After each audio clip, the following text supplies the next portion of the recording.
ready? Wait, hold on, wait. Okay, now.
Alrighty then.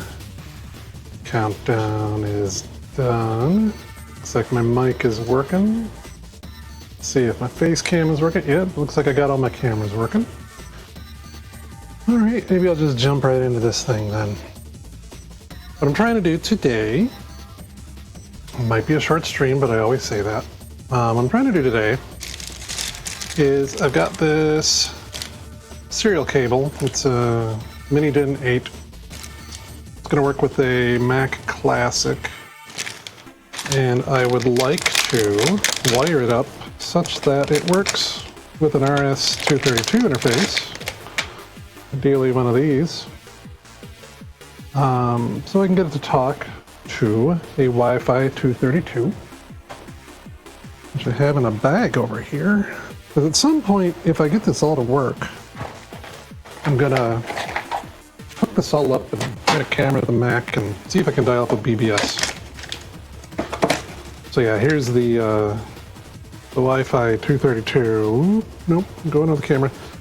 So this thing, well, it's not a DB9 connection, but I've got an adapter for that. But I also have a DB9 serial to USB adapter to make it talk to a Raspberry Pi, so I might do that too. I just figured DB9 was one of the more flexible interfaces for that. So, what I've got are the web page is telling me, come on, where's my mouse pointer? There it is. Got a few web pages telling me that it's possible to just do a straight wiring of this cable. I think there might be some voltage differences,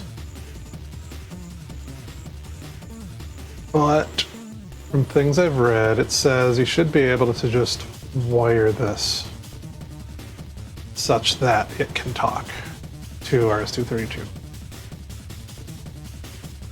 Where's the first one I was looking at? Yeah, so I was looking at, I'm going to compare a few of these diagrams. So there's this one, DB9, the Mini DIN 8.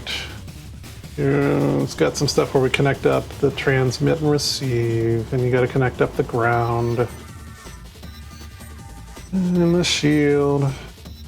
Let me see if that one looks the same as this one that I found. I want to compare these two. So this has HSKE. See, I don't know what those are. I didn't think that those were part of RS-232. That's me Googling, connecting Mac. So here I'm trying to, well, this is a DB25. No, that's a DB9. Let's see. So I'm trying to compare some of these and see if I've found, oh, that's not what I'm looking for. I'm trying to compare a few of these that I've found and see if they agree, or if there are like variant wirings that I need to worry about.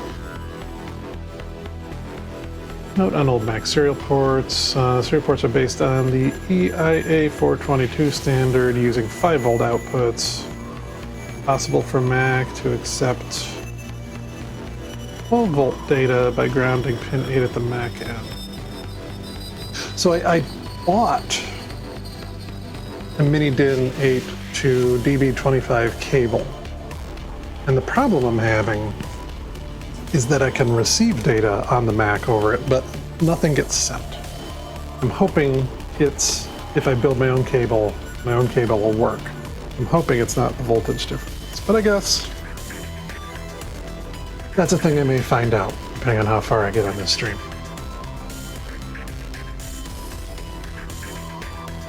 Because I am using a USB to serial adapter, which there's an ominous warning here about that. I don't know if it's a key span that I have, but you know, whatever. In practical terms, this means I'm going to cut up a cable. I'm going to cut up this cable and run some wires to this thing. And hopefully it works. Let's see. I've seen people do it on YouTube, and I've seen it work. Well, not in person though. I've seen people do it, and I've seen it work in their videos. So let's see, so this one says pin 7 to pin 1, pin 8 to pin 2. This says pin 7 to pin 1, this says pin 8 to pin 6. Okay, so I think this is a crossover. That's interesting. I think it's a crossover.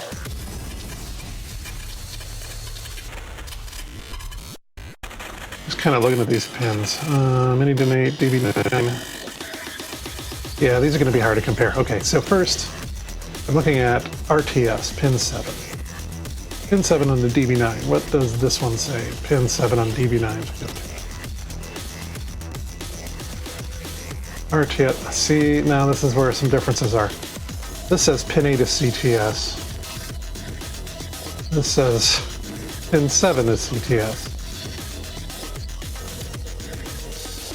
Yeah, there's some differences here. This says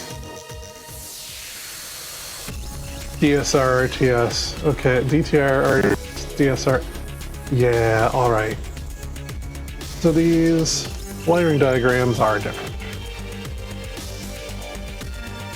That's frustrating. This says pin 1 to pin 2, pin 6 to pin 2. This is already getting confusing.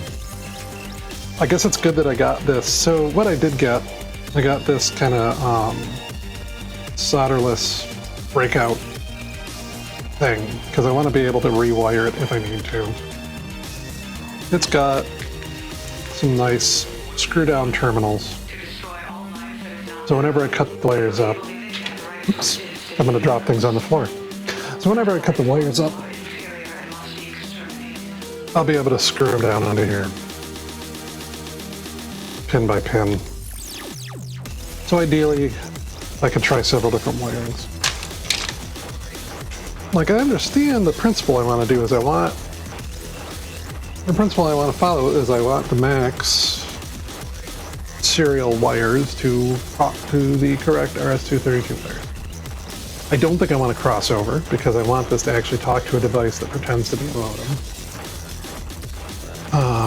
Or what they call a null modem cable. I don't want that. I almost wish I'd gotten a DB25 version of this, but pretty sure I've got an adapter for that. If there's one thing I know about serial, it's that there's adapters for everything. Gender changers, all that fun stuff. Yeah, I think this is what I'm looking at. Yeah, so I've got this. I believe this is null modem, so I don't think I need that. I got this, oh, I see what I'm doing here. I got a gender changer here. I could go in the house and grab another one to go female to male.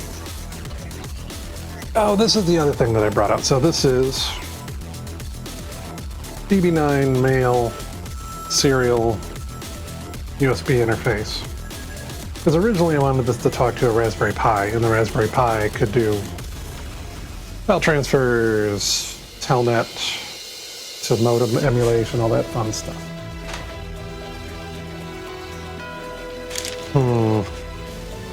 So that was actually the main purpose of this to begin with, was I wanted to get this plugged into the serial to USB interface, plug that into a Raspberry Pi, and get those talking.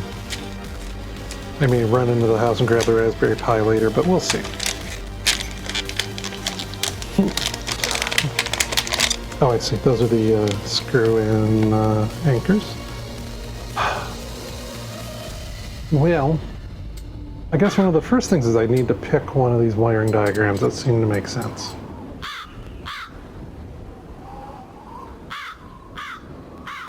Arrangements of wiring differs with RS-422 to 232 adapters because of rather complicated details. Some are proprietary, some use the DTR or DSR lines. Sometimes it depends on whether the hardware is DCE or DT equipment and so on. A general purpose RS-422 to RS-232 adapter might look like the diagram below. May or may not work depending on the equipment. In the former days of RS-232 DB25 modems, users with machines which feature DE9 ports just use DE9 adapters. Yeah. If you want to use this to directly link to another computer, a null modem kit, I'm not doing that. I don't need null modem. Well, if I do, I've got it. I've got, this is, I believe this is null modem. I haven't checked the pin out, but I'm pretty sure this is null modem.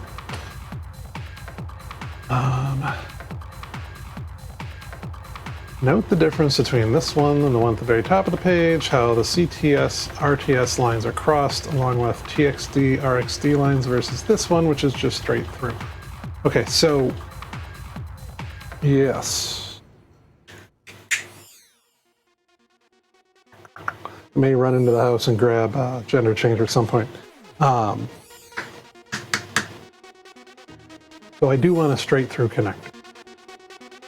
So this might be what I go with first.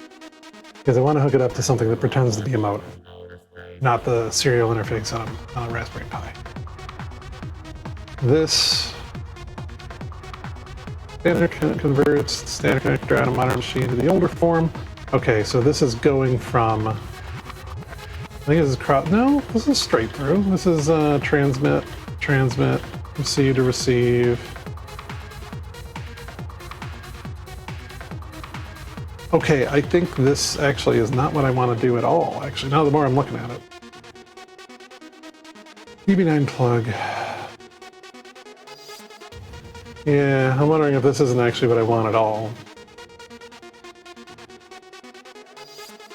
Let me throw that down my tab list. Making a cable to connect a PC modem to a Mac. This is essentially what I want.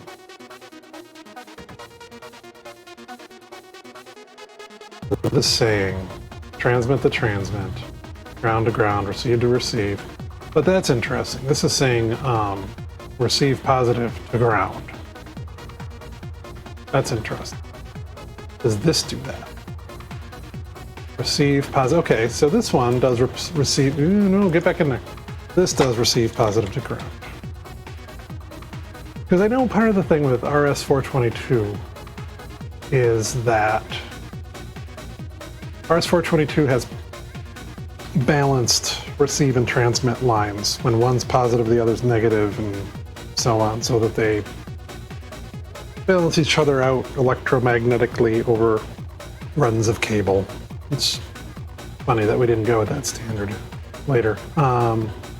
Okay, so this connects receive positive, or receive plus to ground. This connects receive plus to ground. Handshake, I think that's what HSK stands for, handshake O to DTR RTS. Handshake O to RTS. Okay, so this doesn't connect to DTS on this diagram. This one, or DTR, which I think it's data transmit ready. And I think RTS is ready to send. I think DSR is data send. No. Well, now I don't know what those mean. RS-232, DSR, what does that mean? What is the difference between CTS, RTS? Okay. Hopefully someone talks about this. Data set ready, data terminal ready. Refers to the device as a whole. RTS, request to send. CTS, clear to send. Okay.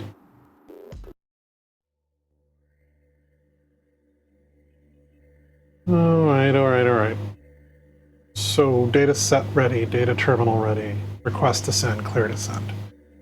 This is saying request to send and data terminal ready are the same. This is saying data set ready is handshake input. I guess that's what that means. So HSK's O is handshake output. I guess? Let me look that up to be sure. I guess it would help if I understand what it means a little more.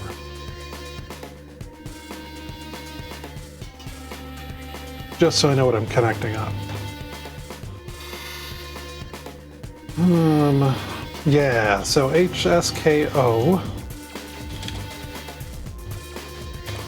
output handshake, HSKI, input handshake, transmit, ground, receive, transmit, general purpose input, we're not using that, see data. Okay. So data set ready, I'm guessing means not the computer. The device, I guess. Data terminal. Yeah. Anyway, HSKO will be the Mac saying, go ahead. I guess? No. I guess, I don't know. I'm confused about what exactly all these terms mean, but I think I'm getting clearer on the wiring. So for this one, we got transmit 3 to 3, and in here we say transmit is 3 to 3. Okay, so these two diagrams I think jibe together. This has me not using CTS at all. This has me using CTS as handshake input. This has me using RTS as handshake output. Okay. It's got me connecting the grounds together, 4 to 5. Ground, 4 to 5. It's interesting that receive plus goes to ground. So these are very similar. RTS to handshake output, DSR to handshake input. This has me use CTS to handshake input. Oh, I gotta stop doing that. Because I'm wondering if the connection of one of these pins is why my Mac can't or is not sending data to my modem. Because I can hook the modem up, and if the modem has a Wi-Fi web interface, and I can go on there and I can make the modem connect to something from the web, and my Mac shows what happens when I log into a Telnet BBS.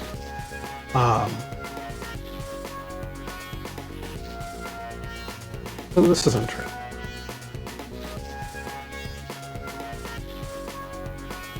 But yeah, it's interesting that it uses data terminal ready and request to send as handshake output, but only data set ready as handshake input.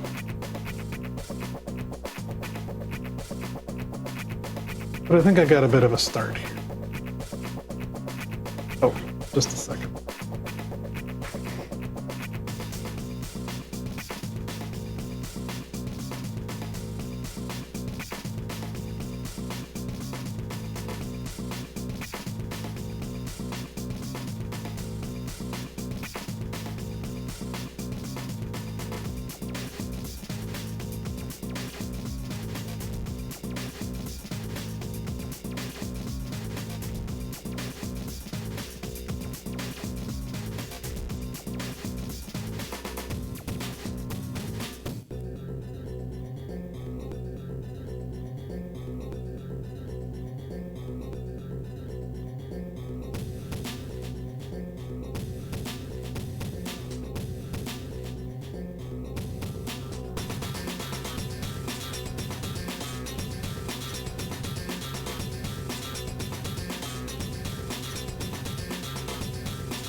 Oh well.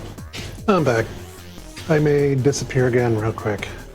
I've got a neighbor texting me to borrow something, so we'll see if he wanders by soon.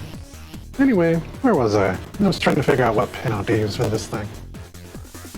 I'm finding that these two diagrams are pretty much the same, or very similar.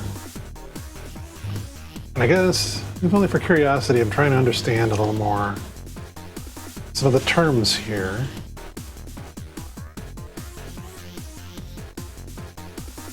So this is another similar thing. It's saying direction is DTE, data terminal, and DCE modem. I still don't know what that means in terms of direction in, out.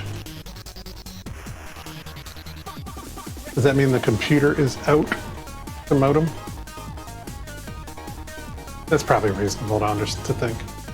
So output handshake then is probably computer to modem. Request to send out to modem. Okay, so then if I'm thinking of it this way, out is from left to right, then request to send is going out. No, it's the other way around. So this is it's going right to left. MAC to modem. So this is the MAC saying output handshake, request to send. Clear to send, input. Yeah, okay, receive is going into the MAC. Transmit is coming out of the MAC. Ground, okay. And we're grounding the receive pin. So in this case, also, request to send, data terminal ready. Okay, that makes sense. Oh, does it make sense? Yeah. Handshake output is coming from the MAC and going out to RS-232. Okay, I mean, this is kind of, I'm belaboring this, but I'm trying to understand this. So, okay. Handshake output is coming from the MAC to the modem, saying data terminal is ready and it's requesting to send. Handshake input is saying that the modem is ready. Transmit, coming from the MAC, going out to transmit. Ground, connecting the two. Yeah, okay. I'm a little confused that on this version, clear to send is used for handshake input. Ugh. I keep forgetting to zoom that out, zoom that in. This diagram. Wait, there's another diagram here. This might be the diagram I want. No, this is RS-422DE9. I want RS-232DE9. Okay, so this is saying clear to send is the handshake input. This one's saying data set ready is handshake input. Maybe they should be the same? Maybe I should tie those two signals together. Anyway, the clear thing though is that transmit goes to transmit minus goes to transmit. Transmit minus goes to transmit. Oh, okay, I see. These diagrams are reversed too. Anyway, transmit minus goes to transmit. That's pin 3 to pin 3. I got pin 3 to pin 3. Receive plus. Receive plus goes to ground. That's okay. Well, I'm going to do something like both these diagrams. The one difference is going to be this version doesn't use clear to send at all. This version uses request to send and clear to send. Doesn't use the data terminal ready or data set ready at all. So those might be some wires to play with. All right, well, let's jump over to the workbench, because one of the first things I'm going to do is murder this cable. I bought this cable. It's a mini DIN to mini DIN. If I had a normal Mac peripheral, this might be useful. I don't though. So I'll take this cable, untangle it since I just managed to really nastily tangle it. But I'm going to take this table, cut it in half, and then I have 2 wires to play with, 2 cables. Okay, it's a pretty long cable too. It's like 10 feet of cable. That's pretty long. But I think I'm going to cut it about in half. That seems about right.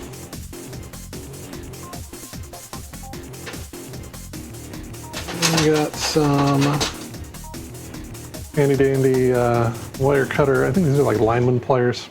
I'm just going to cut the cable in half with this. Let's see. I'm going to try to use this camera over here to do some of this stuff. So here it goes. Cable murder.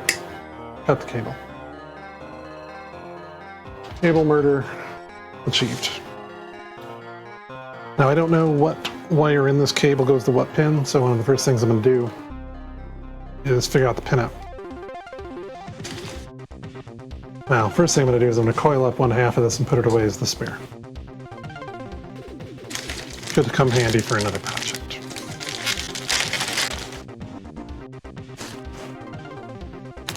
I'm going to put that over here, along with the rest of my in-progress projects.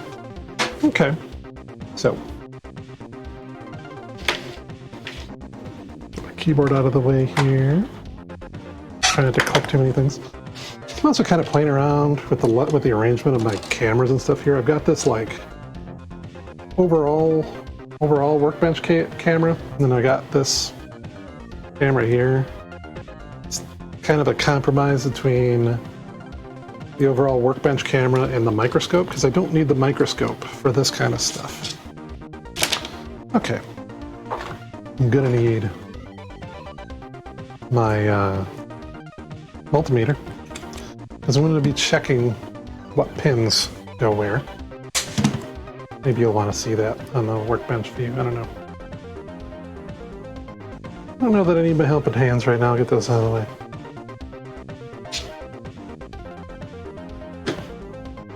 Maybe that's a good view. You can see what the scope is doing, or the meter.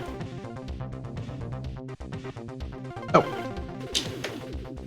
I will be right back again.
Alright, good. I remembered to mute as I was on my way out. Neighbor coming by borrowing things. I guess that's real life intruding on a stream. Anyway, back to this, in case anyone's watching. There'll be a recording later. Got a cable. It's got some wires in it. I don't know what all the wires are. I don't know which camera is better to look at. I'm going to map this cable. Or, I guess map it. Yeah, I'm going to figure out what the pinout is. First, I need to strip it, which is what this handy-dandy thing is for. Swiss Army knife. Hopefully, I'll slice myself up. Maybe this one is the better camera to look at for that action. Yeah, let's see about that. So I'm going to strip a little bit of insulation off here. This is the tried and true hackery method I've used since high school to get into wires. Nothing super expert about this. Alright, so we got a variety of wires here. As expected. Guessing this is ground. Turn on my meter. Guessing that's going to go to the shield of the thing too. Oh, you know, it could be useful. This is where my helping hands can come in, I think. Once I start stripping these wires, probably stick these between the helping hands, so then my hands are free to map wires. So how about we strip these first?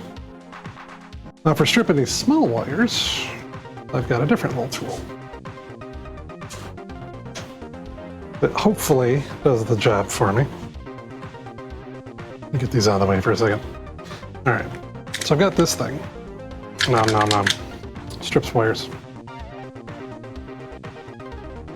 I don't need to strip much off of these because I'm going to be sticking them into screw-down terminals. Is that going to work for me? I don't know if that's going to work for me. We'll see.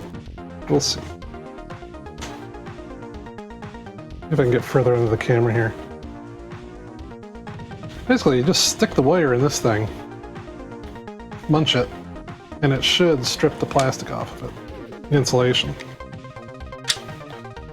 I might have to adjust it a little bit.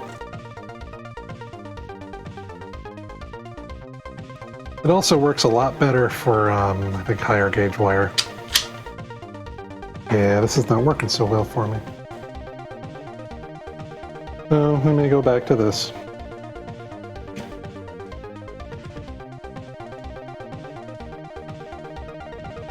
I wonder if there's another adjustment I can do on this, because I think you can only adjust this for length, not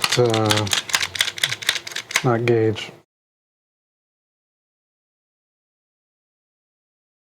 All right. Try that one more time.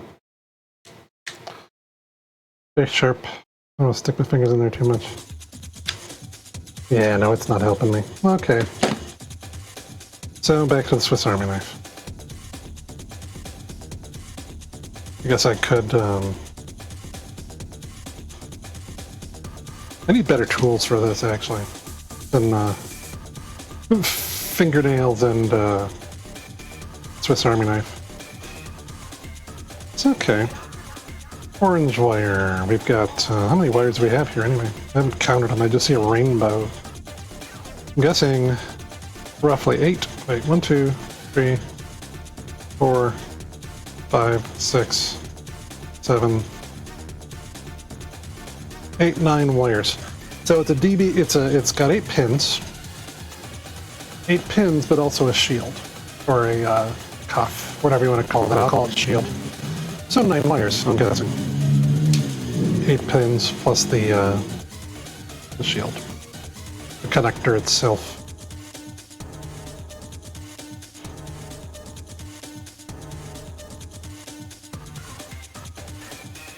It annoys me to strip wires with my Swiss Army knife like this sometimes because it's easy to nick it and cut some strands, which, whatever, that's gonna happen. Sucks. Alright. I'm doing this kind of thing since high school though, so just kind of wanna nick the insulation and then break the plastic. Interesting, because I'm getting like half the insulation off when I do that. Anyway. I'm guessing somewhere there is a chart showing the correspondence of color to pin number in this mini DIN 8 cable, but I will map it out with my meter because I don't trust how this is wired. Alright, green wire, nick it, and then pull it.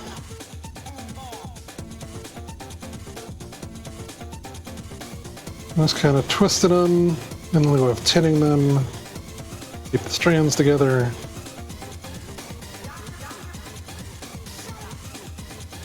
I know the other thing I'll need to be careful about when I look at this is to be sure I've got pin numbering right.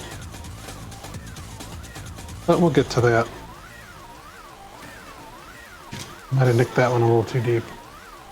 But we'll see. Alright, down to 3 wires. And I guess the other thing, I should see if I'm cutting enough wire here, because I want it... Okay, that's fine. At some point,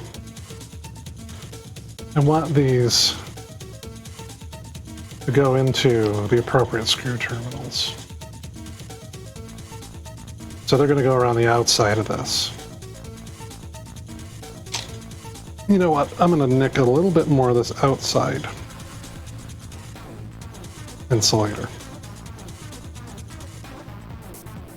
so that there's enough slack wire to route inside this DD9 beastie.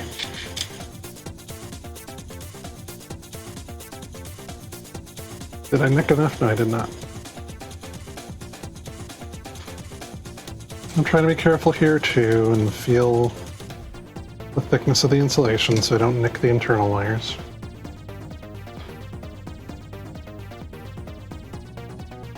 And I think I missed them. There we go. I'll know in a minute.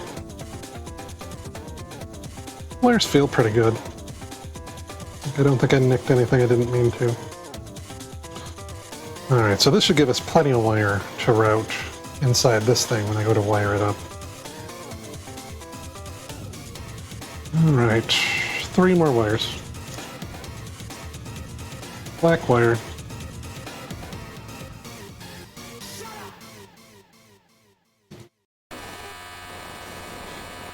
Oh, it's the middle of the demo. With the fake guru meditation. Remember this demo back in the day, this Anarchy 3D demo. Being really sad that it looked like the demo crashed.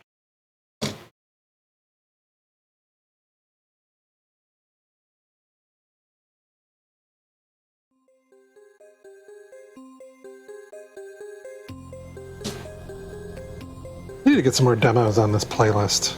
I need to nick this insulation better. There we go. I'm just kind of twisting this together because I'm not tinning it with solder. I don't want the strands to separate so much.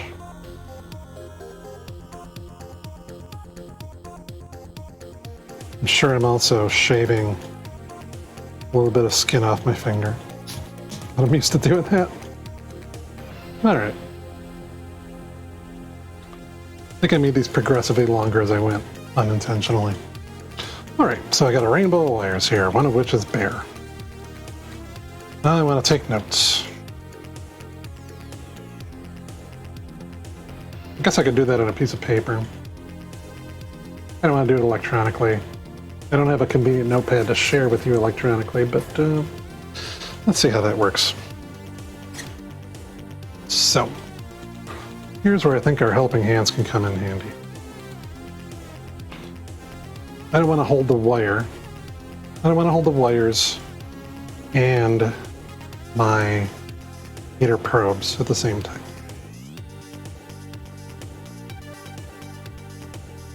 And I don't want to hold this at the same time. Let's see. You might be able to see this a little better if I get some things out of the background.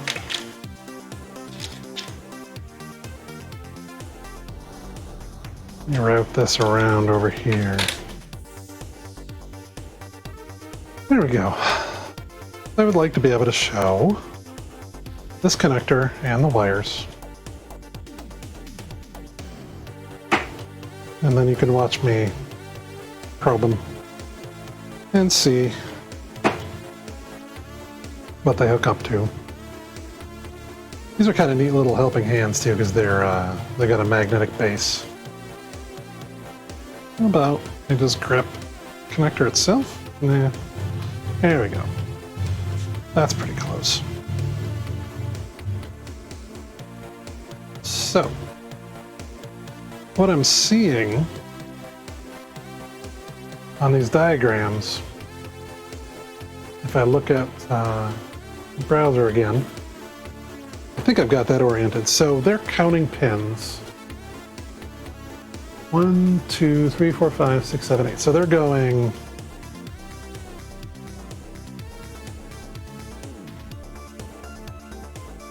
we're numbering these pins like 1, 2, 3, 4, 5, 6, 7, 8. So that's how I'm going to number them. And map out this, the pin out of this. You know what, the other thing I'm going to do to make things a little easier on myself, I'm going to switch one of my probes.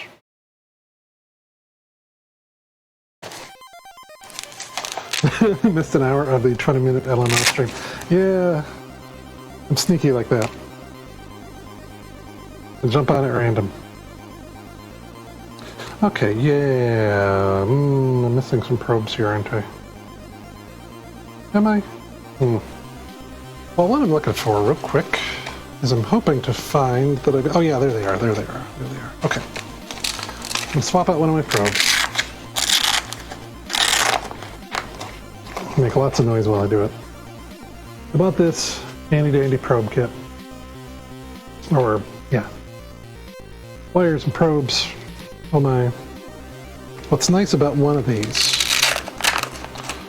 is got a little doop, doop, doop. Can you see that? No, it's a focus. Doop, doop, doop, doop. It's got a little there we go. It's got a little hook, spring-loaded hook. So I can attach this to a wire and it should ideally stay there.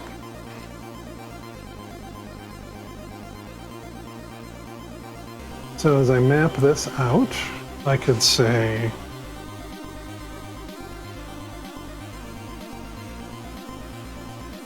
disconnect this. Say, okay, I want to check this wire. Now I'm essentially hands-free for that wire. Which is going to be nice because I'm going to be writing things and whatnot. So whatever. Get that out of the way of chat. Your router died and was reincarnated as a switch. Oh, that's an interesting failure mode.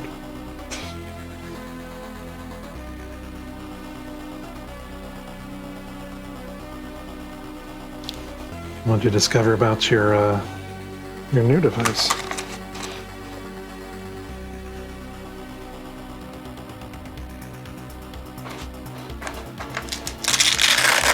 Oh yeah, I can make things shake on the stream. That's great.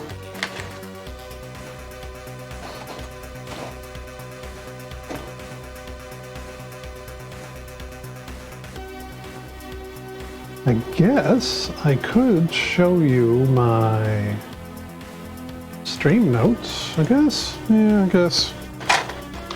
I've got Obsidian open over here for note-taking activities. I guess I can, there's nothing super secret in here.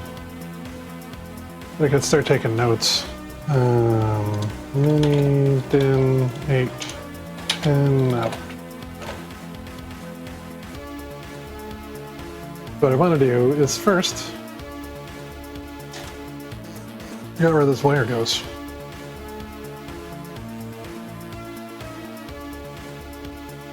What do I want to call this? I could call this wire silver.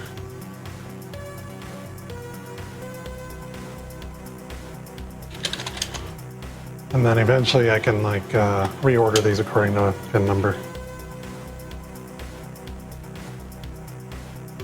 I'm looking around for something decent, like a Netgear, R6260. Connect through it to the, oh yeah. A lot of routers are like that these days, and it sucks. They really want you to use their management apps, and they want metrics and all that fun stuff. It's not great. Okay, silver wire, I believe. Okay, yeah, that's what I thought. Silver wire connects to the shield.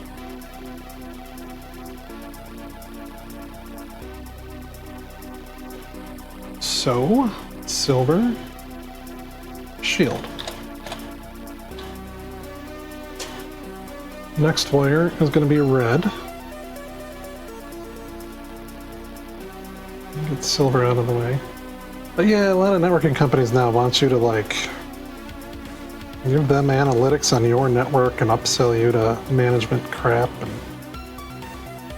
red wire is going to be 1, 2, 3, 3. 1, 2, 3. Red is 3. Fuck you, AutoMod.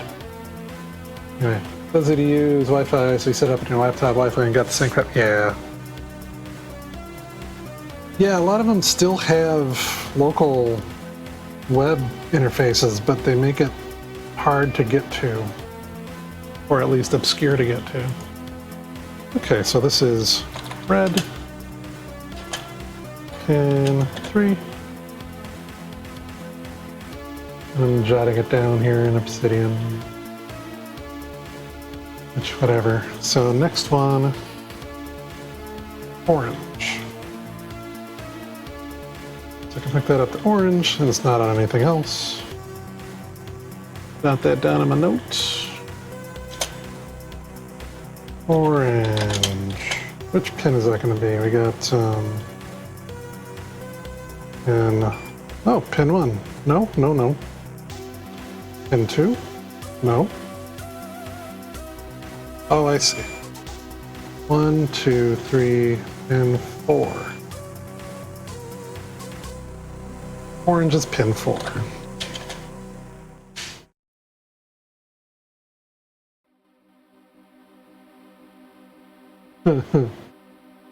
Yeah, seems kind of subpar to make your secure home router more easily hackable from the outside. Alright, so that is the brown wire. Brown wire. And that's going to be pin 1, 2. Pin 2. Make sure I can see this on the recording later when I blame myself for what went wrong. Pin 2 doesn't short to any of the other ones, so pin 2.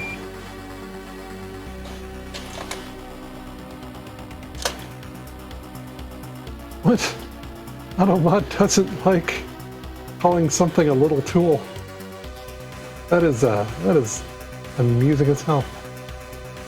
Alright. Yellow wire.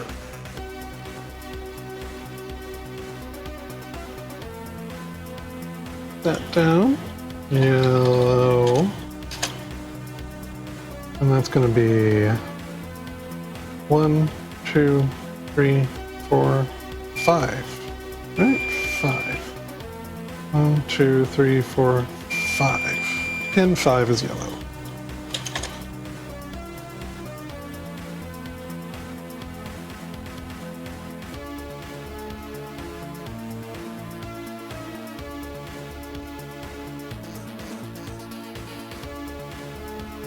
Yeah, it's weird how modern router manufacturers seem to think your network is theirs to surveil and whatnot. Blackwire. Blackwire is going to be... This isn't even an old person rant yet, no. Little guy, okay. Blackwire. We're looking at what? Oh, really? Pin 1. Okay, Blackwire is pin 1.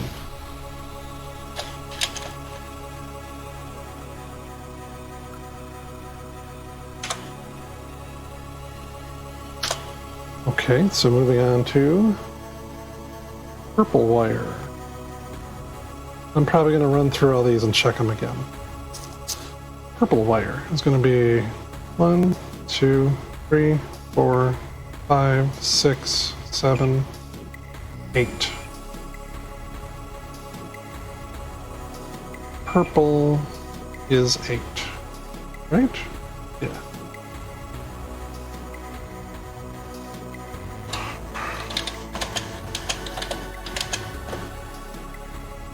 Rants over things.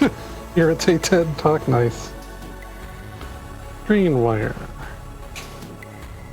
If I can get the little hook to stay. Alright, green wire.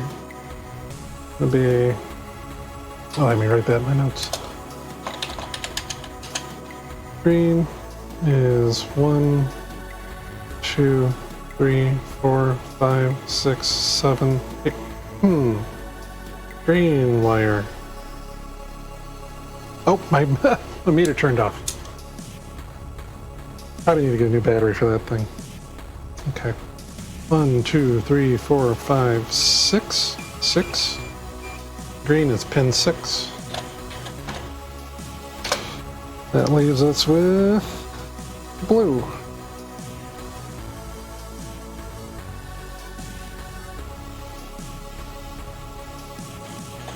Blue is going to be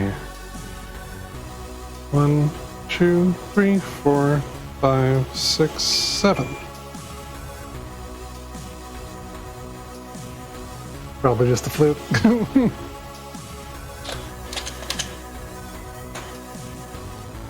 Alright, so I think I have my pen out.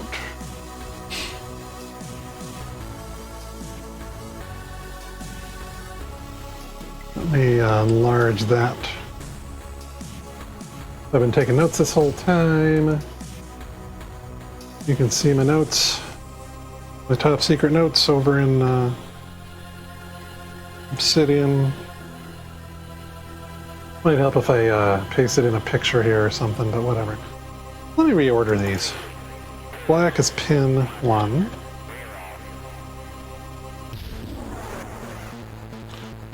Pin 1. Pin 2, 3, 4, 5, 6, 7, 8. Okay, so I'll have that to refer to.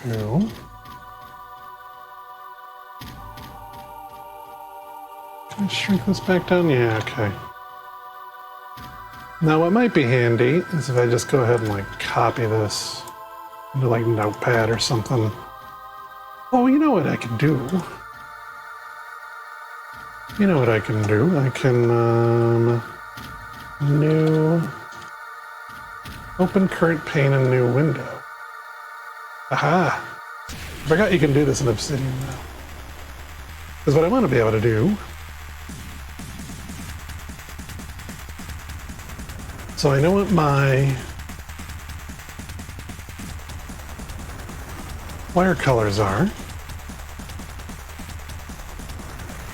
I want to be able to compare them to these pinouts I want to do. So, okay. I'm going to start with this cable. Now this is saying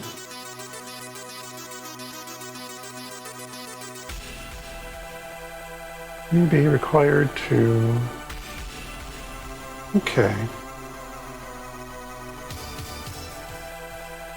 Interesting.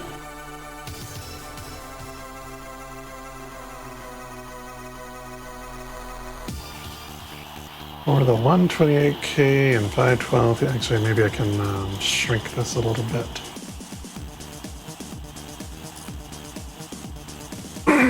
So this is basically the cable I'm trying to make. I think this is what I'm going to go with. I got this handy dandy RS-232 screw terminal thingy jobber. I guess the thing I can do, since I do want this grommet, I'm going to pass all the wires through the grommet.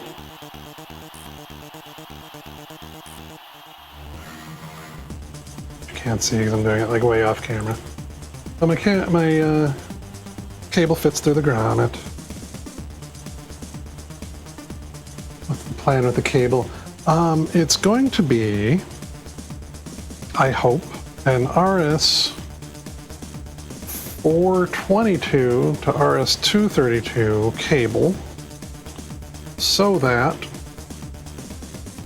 a classic Macintosh can talk to a more modern modem or Raspberry Pi.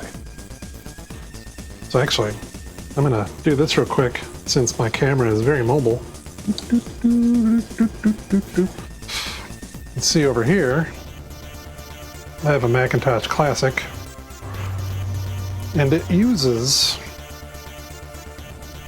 this DB9 cable format. And I can not make you vomit from my shaky camera. So I got this Mac Classic. I got it working last month, and it takes a DB9 connector, which looks like this. If I can get to focus, uses this for modems, or things that want to be modems. And then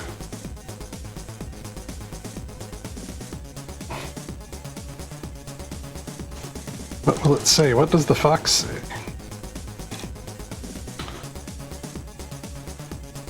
And I'm going to connect it up to a modem with this. You know, these you have, okay, you know all this stuff. So you have a Mac Plus. That's what the plan for the cable is going to be. Is I hope to wire it up correctly so that actually, eventually, it will talk to, where's my other thingy? Oh, here it is.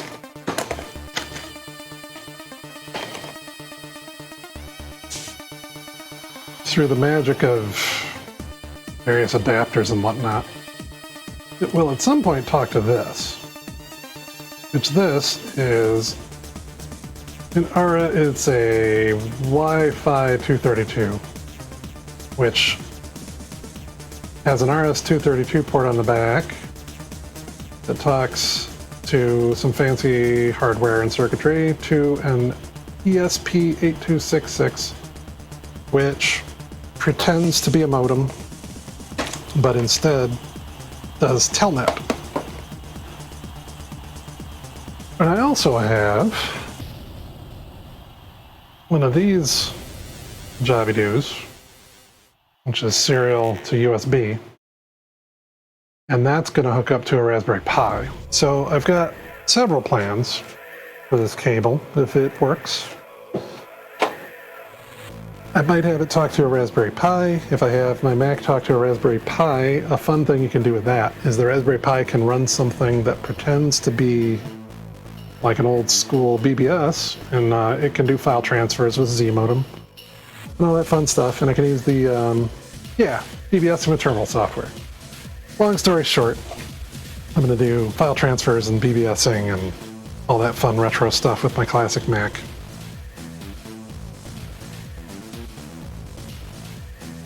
SSH more reasonable. Yeah, well, SSH is asking a lot for a classic machine. What I may end up doing is telnet across my local network to a Raspberry Pi, Or I can serially connect to a Raspberry Pi, and then the Raspberry Pi can do the SSHing. All these fun ways to make a classic Mac do more modern shenanigans. So now is literal hackery on a cable.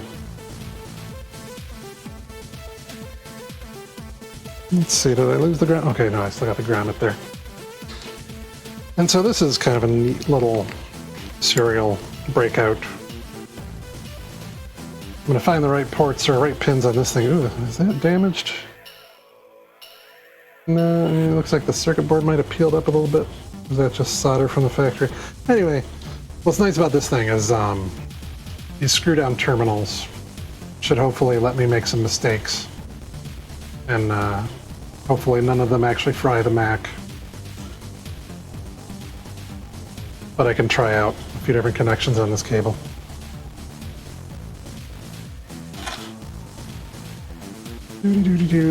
So now I know what all the wires are. I map those out with my meter. Now I want to connect the wires to this thing. I guess the other thing too is this circuit board with screw-down terminals is annotated with numbers. I don't know if I trust those numbers, so I might map this out real quick too. As it says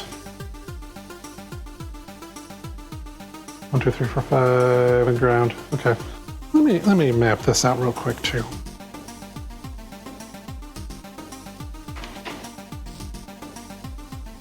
Do that though. Need to find another little short length of wire, I think. I just want to verify that the numbers match the pins as expected. Let's see. I can just secure it in here so I can do something like that. Oh, I know. I think I know what I can use for this. Oh, come on, get secured. Here, just hold on there. There we go. There. The lighting is terrible. Guess it doesn't matter so much about the lighting. I'm just trying to find a way to like get this hung onto by this thing so I can hold it there under the camera. All right, I got some spare wires over here. On my parts drawers. Yeah, there we go. I'm gonna take some breadboard wires, which, those are already useful for something. Looking through my parts. Yeah, white wire is good as anything. Okay. So what I want to do, take this, I'm just going to shove this wire. I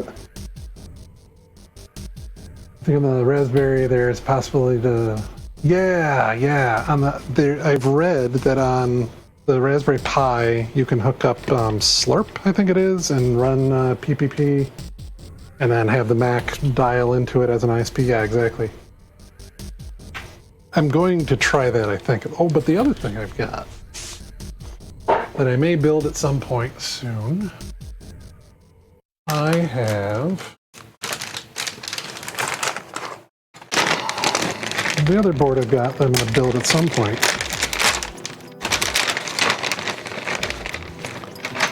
Is this fun thing.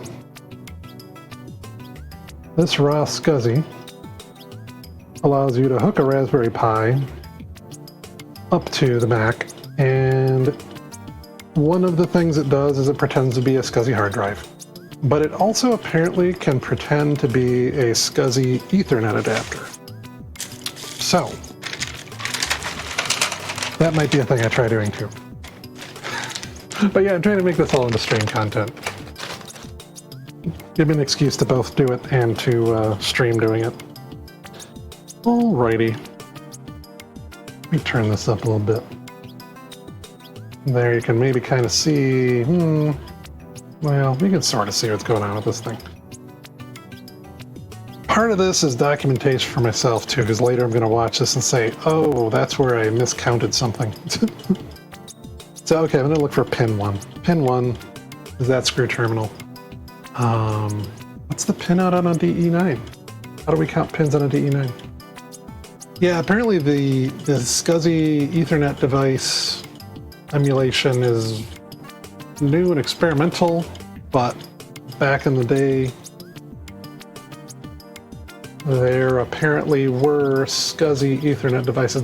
Dana port? D-A-Y-N-A port? I think is what they were called. I never used one back in the day, but they apparently existed and were expensive, but now Raspberry Pi can pretend to be one.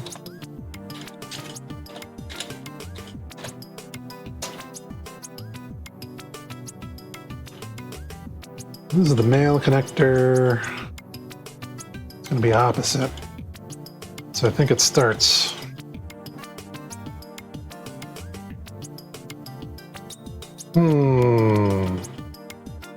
I guess I don't need to be super fussy with this helping hand thing.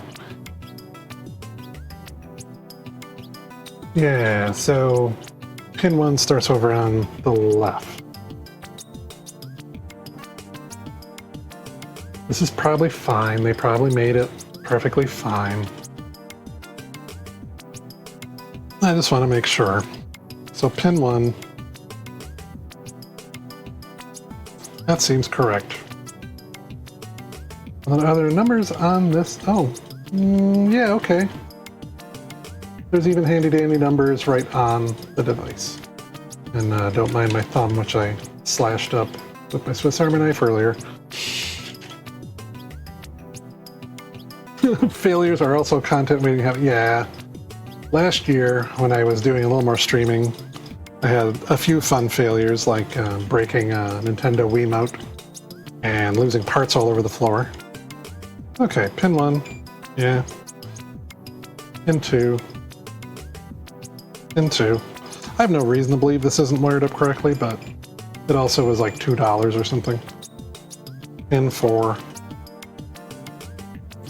Pin 5. Pin 6. Pin 6. Oh. Oh, no, that's numbered 9 on the board. Pin 6. Let's see, which one is going to be ground? Is ground considered the shield? Yeah. Pin 6. Okay. Pin 7. And 8. And pin 9. And I guess if I really want to be fancy, I can see if any of these are shorted, and doesn't seem like it. Maybe I can trust this thing. Nobody in the reviews said anything about it being a bad device. But, you know. Okay. I think it's fine. Oh, I'm getting a raid. Gyros Geyer with a party of 37. Thank you. Hopefully this isn't like watching paint dry. What I'm trying to do today is wire up this cable. This cable right here. So I'm trying to wire up this cable so that, I'll give this intro again, I have over here a Macintosh Classic that I got working a month or so ago, and I want it, maybe I can give you a bigger beauty shot of that for the folks who just joined. I got this lovely Mac Classic, I got it working, now I want it to talk to things. So I've got this lovely device, which is a Wi-Fi 232. Pretends to be a modem, but when you dial, it does telnet. And I also got a USB to serial adapter so that hopefully I can get the Mac to talk to a Raspberry Pi. Hello, hello, new folks. Glad to see ya. My workbench is now a mess as I have crap all over the place. And what I'm planning to do, now that I got this pinout set, I'm just going to start wiring this up.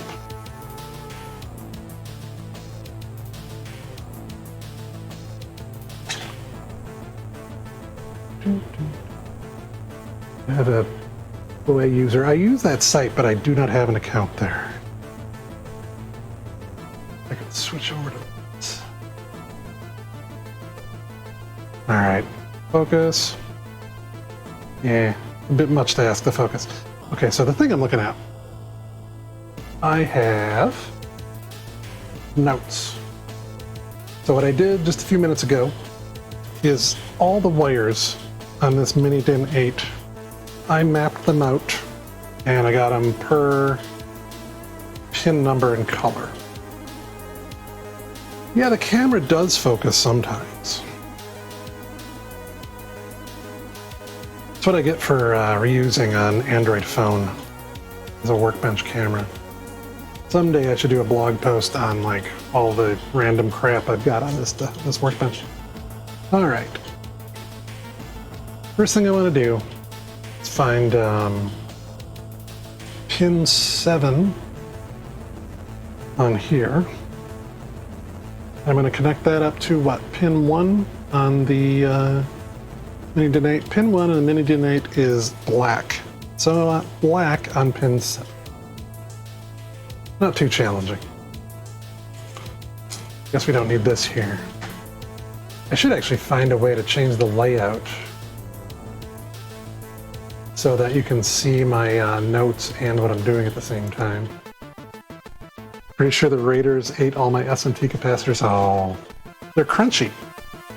Kind of stink like fish, but they're crunchy. You've ever had a capacitor blow up on you? Demon fish. They smell like demon fish. It's okay. Pin 1 is black. So, this is very high-tech engineering. Just have screw terminals. So I want pin 1, stick the wire in and screw it down. I suppose I could tin these with solder, but I'm kind of lazy. You can see when I turn the screw on these, it's got a little vise, miniature vise in there. So I can stick black, pin 1. Now hopefully, after I get this wired up, then I can maybe hook up the Macintosh and show you it working. Now I want, wait, I've got this backwards. No. Consult my notes again. I want pin 1 of the Mini DIN to go to pin 7 of the serial. So what I want, pin 1 is black. So I want black to 7. Black to 7. And 7 is right here. Black to 7. It is a serial port. It's a serial port. Actually, both sides of this are a serial port. This is a serial port for a more modern PC. This is a serial port for a classic Macintosh. And I want my recently revived classic Macintosh to start talking to some modern hardware. And someday, the thing I should really do with this stream is put some like persistent notes on camera or on screen. You can see what I'm doing. All right, this is starting to make me think maybe I want to tin these wires because they're hard to keep managed. But I was trying to be quick and dirty and lazy and do some literal hackery on this thing, but So what we're doing here is this is pin 1 to pin 7 on a screw terminal.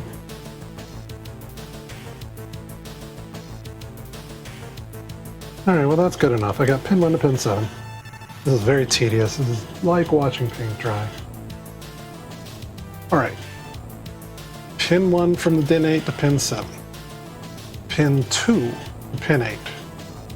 Pin 2 is brown. So, brown to 8. Brown to 8. Gotta remember that long enough to do it.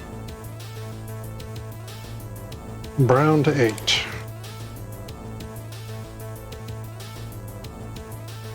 And the nice thing about this, actually, you know what? Maybe this is where my helping hands can come in handy. Keep juggling all this. If I can get it to hold it. Would you, Mr. Alligator, please hold on to this widget and not drop it? Because dangling it from wires is exactly what I want to do.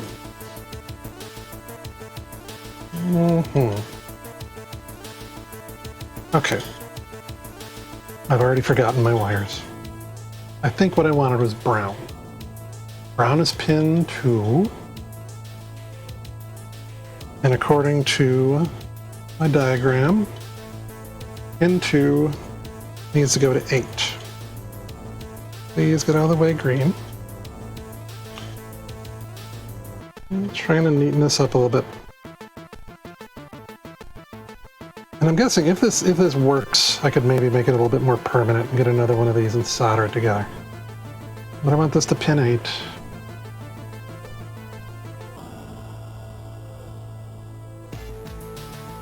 Did I already? This is annoying. The little alligator clips on my helping hands don't really open wide enough to hold any useful part of this thing. Alright, well, I got 2 wired. 7 and 8. Next one. Maybe it would help if I enlarge this even further. Can I do that?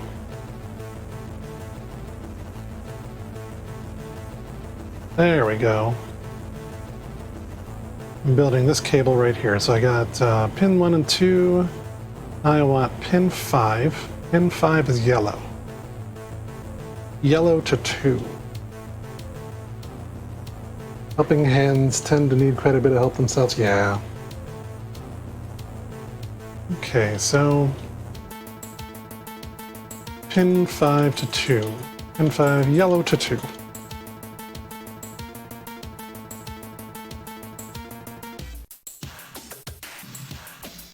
Yellow to 2. You can see. It's kind of interesting to watch these screw terminals work. They're just like little vices.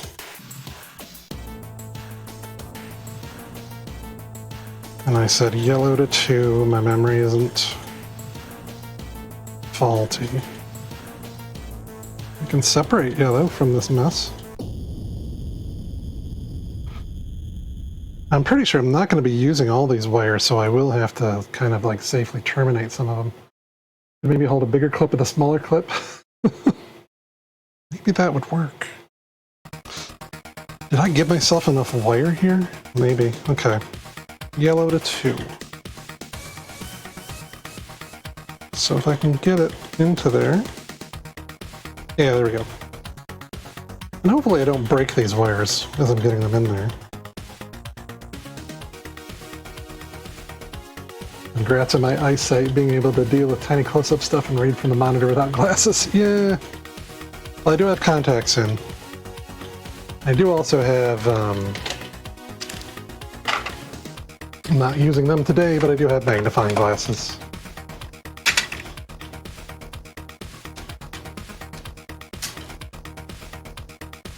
To wear these dorky things.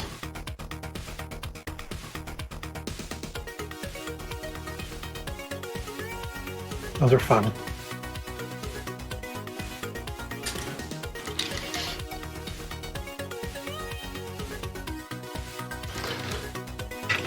And yeah, hopefully if watching me connect wires is boring, hopefully at least you've got Amiga demo music to listen to.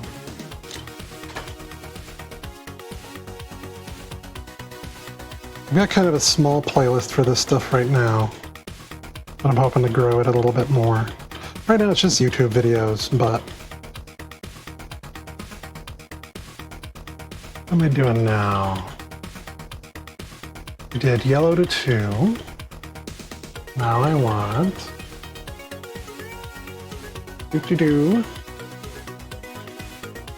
yellow to 2. Now I want shield to shield. Shield is silver.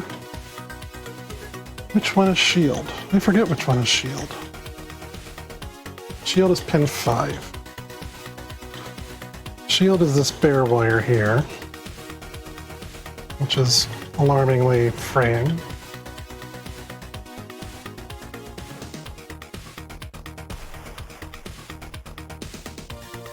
Feeling like a physics prof. I am definitely not a physics prof, but I am not opposed to that look. So you have scene sat playing in the background most of the time. Yeah, I figured if I could at least pretend to be a demo scene DJ while I do hackery, that could be a fun stream. So I'm connecting the shield to pin 5. I can get the camera to focus. Only a few more wires. And maybe, I don't know, but maybe I can drag the Mac out in a few minutes and actually hook this up and hopefully not destroy anything. So that's going in there okay.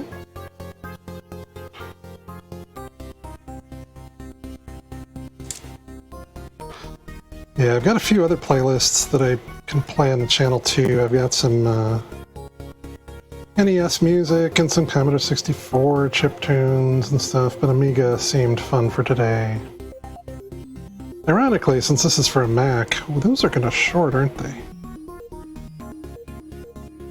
I don't know if there was ever really a Macintosh demo scene. Well, I hope these two don't short. The wires are a little too long. I don't feel good about that one. Well, I'll inspect it all once I've got more of them set up.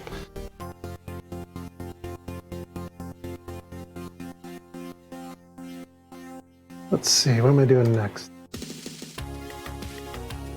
Did shield to shield. Actually, I'm curious about that. Shield to shield. Are our shields actually connected?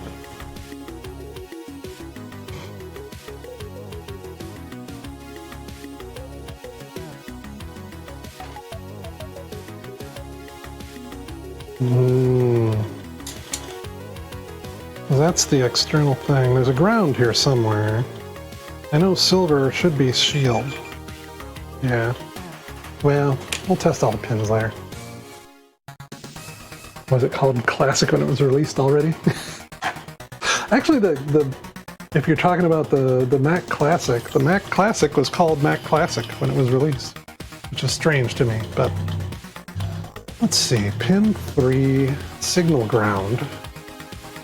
Pin 3 is going to be red. Red to 5. Red, no, red, yeah. Pin 3 is red. Red to 5 on the serial.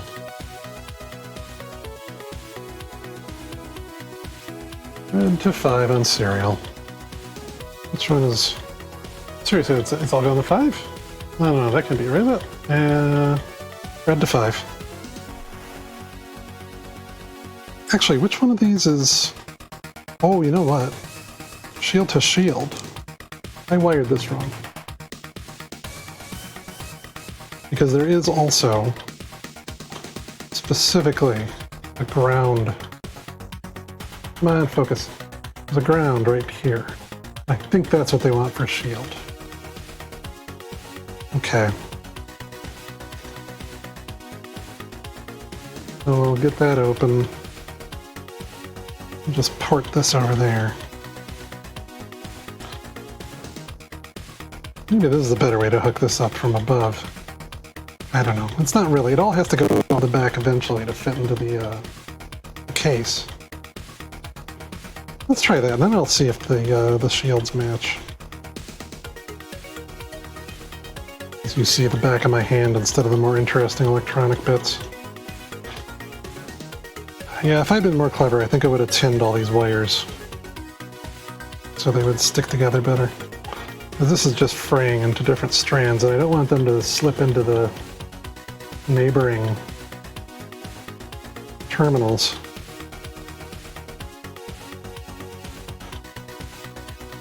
Did you focus? Thank you. There we go.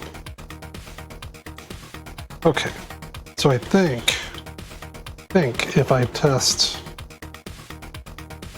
this with that. Okay, yeah. So I connected the collar of the DB9 to the DB8, which I think is what we wanted there. Okay.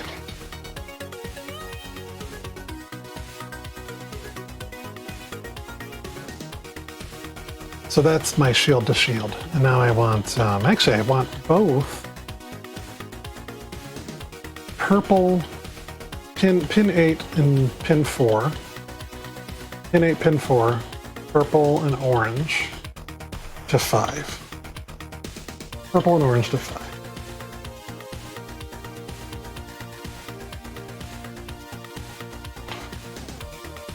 Purple and orange to 5. So maybe I can just twist those together. Yeah, purple and orange. You're a software engineering major, kind of jealous of electrical engineering students, wish you knew more about it.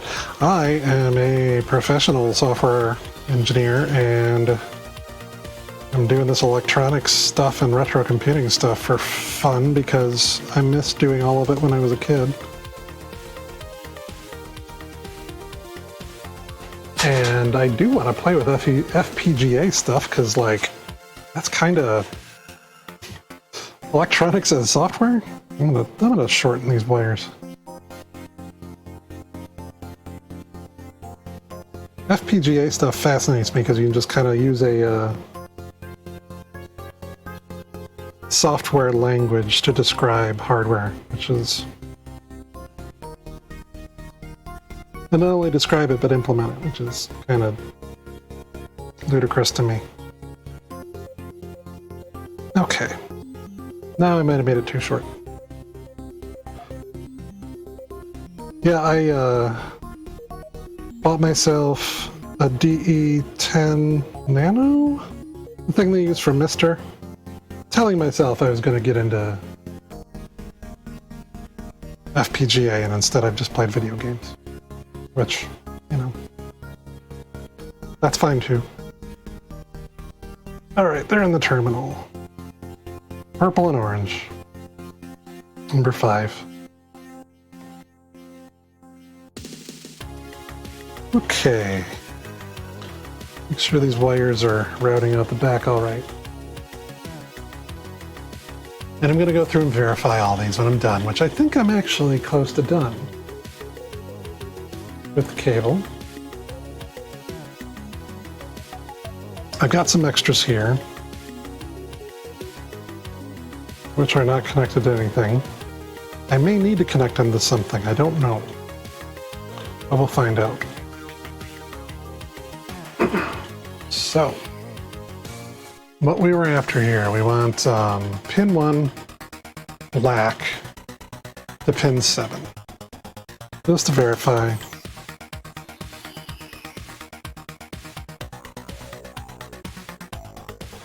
Black to 7 is indeed what I did. Black to 7.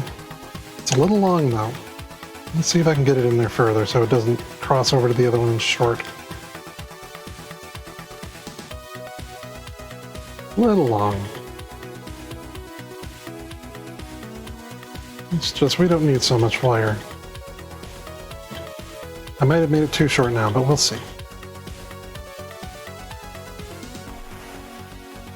Black to 7.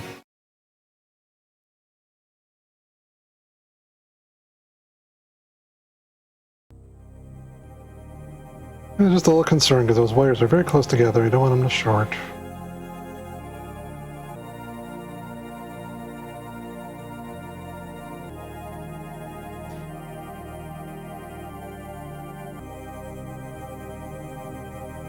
I appreciate the FPGA nerdery in my chat, giving me things to Google later and learn more about. This wire's a little long too.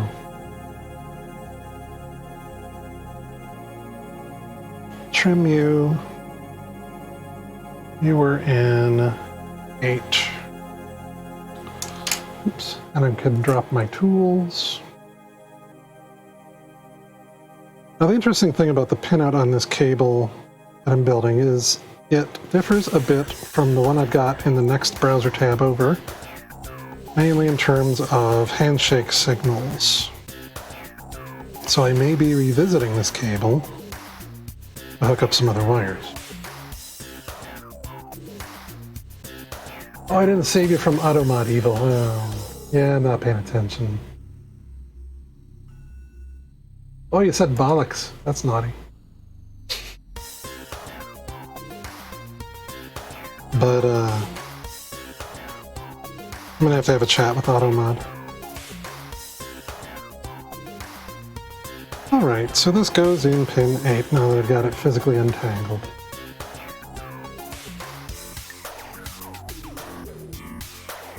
Can I get it to reach pin 8? There we go. It's in pin 8. Crank that down. So there we go. That looks a little less troublesome to me. Let's see. Yeah, I just didn't want these two wires to have a potential to short. That bare ground is worrisome. Alright, so I've got brown and 8. That's pin 2. Pin 1 is black, 7. Pin 5 is yellow. Yellow should go to 2. Yellow should go to 2. Sticking out a little bit, but I'm a little less worried about it shorting, I guess. Oh, get in there. I just loosened it, and that was a mistake.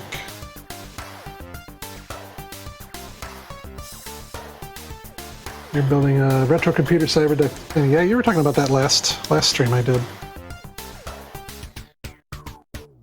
Okay. Pin 2 is yellow. The diagram says then pin 3. Oh, this is what I'm missing. I'm missing pin 3. Okay, good, good. I'm glad I kept going down the diagram. Okay. Maybe I can put you back in there. Pin 3 is red. Let's go back to the notes. Keep scrolling up and down in this. I'm trying to keep it centered. Pin 3, transmit, should go to pin 3. Pin 3 is red, so red to 3.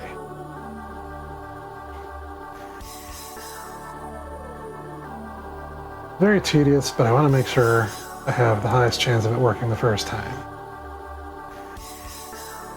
Let's open up pin 3.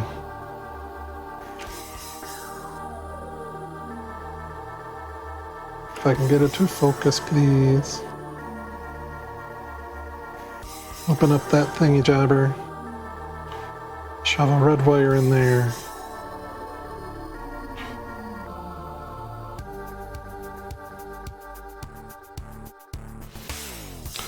And the wire's separated a bit.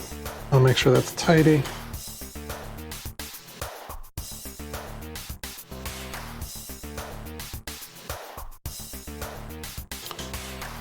Pin 3. Red. Okay. Will you focus? Thank you. Does it look like yellow and red might short?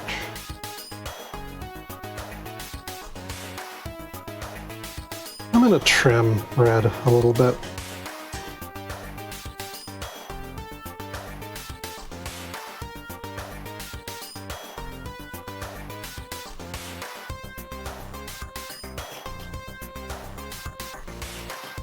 You don't need that much wire to shove into these terminals.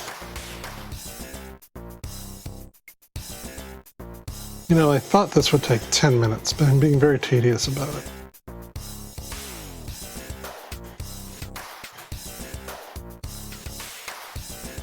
Okay. Red. Into the terminal.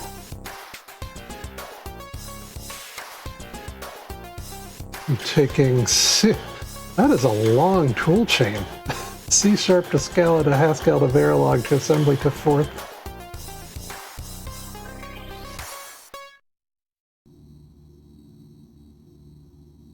I know some of those words. Okay. Red is in the terminal.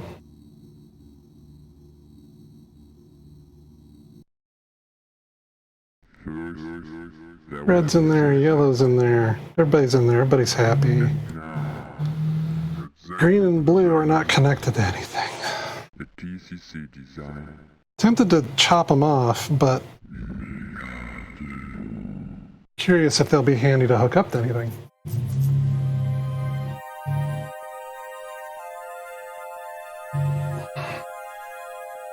So green is pin 6, blue is pin 7. This is an alternate cable. Nobody's using 6 or 7. Oh wait, you're not looking at what I'm looking at. I'm looking at my browser. I was trying to find, okay. I see. So, according to this, I shouldn't connect pin 6 green to anything. The green pin. So RS-422 has balanced transmit and receive lines, like when one's high, the other's low. And RS-232 doesn't have that, so we don't have to connect in green. I think for now, I'm just going to snip green. Pin 7 is blue. Pin 7 claims to be general purpose input, which I don't think we need for RS-232.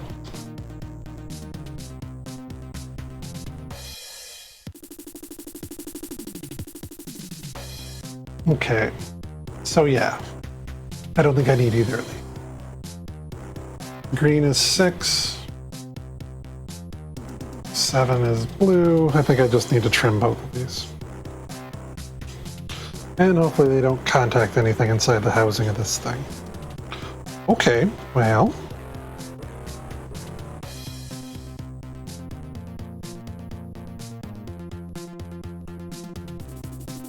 It also occurs to me I don't have a DB25 to DB9 adapter out here with me. I probably got it back in the house. So I may run inside real quick to grab that so I can talk to the Wi-Fi 232. But let's see, here's what I want to do now. I think this is all connected according to the pinout that I was looking at. Tidy this up a little bit. Maybe I can take these 2 wires, put them somewhere harmless, relatively speaking.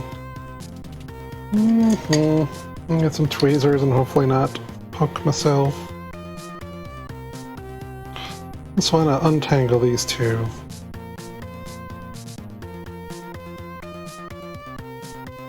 There we go, there's 1. There's 2. Maybe I can just shove them down the middle here between the terminals. There we go.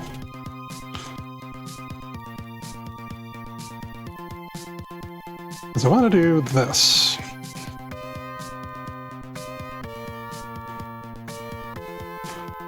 This is a nice little housing. The circuit board has little fingers that fit inside there, and then I can do this. Thank you guys. Put you here. And I can close it up. Very professional. You'd never know I did anything to it until I accidentally rip all the wires out. All right. Wow, my workbench is a mess now.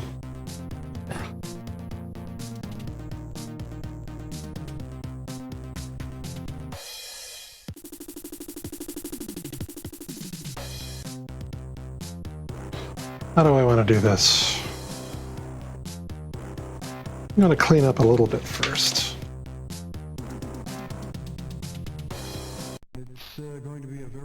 Because what I might do next is haul out the Mac and let you see it working.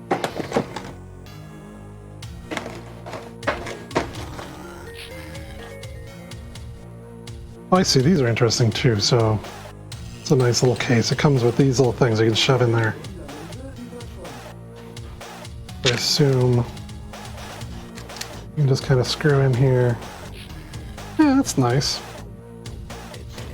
It gives you extra long little screw terminals. Okay. I need to make space. How much was the screw terminal and housing? Looks expensive. It wasn't really that expensive. I think this thing was like $5 on Amazon. Which is also why I like tested every connection first before I trusted it too much.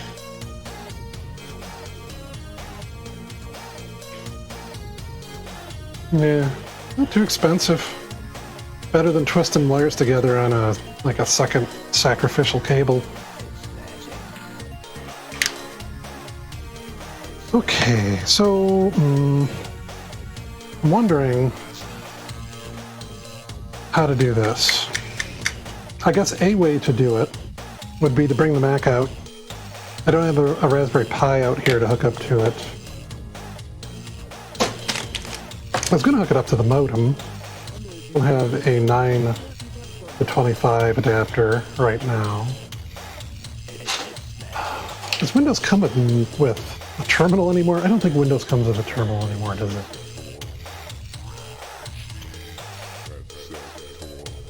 I didn't think this far ahead.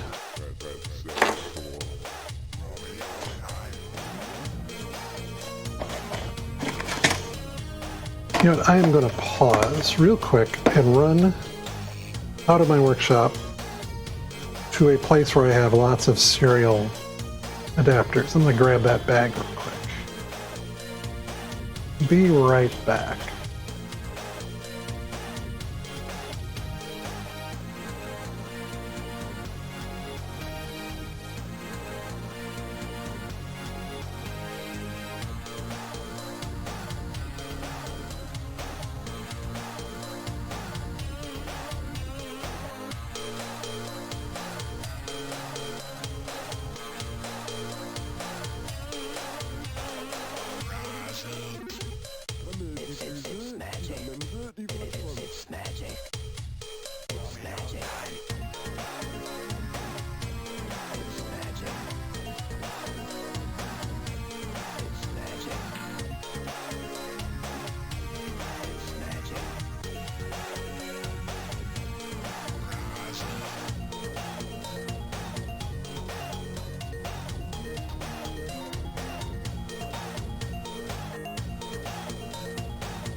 Set 4.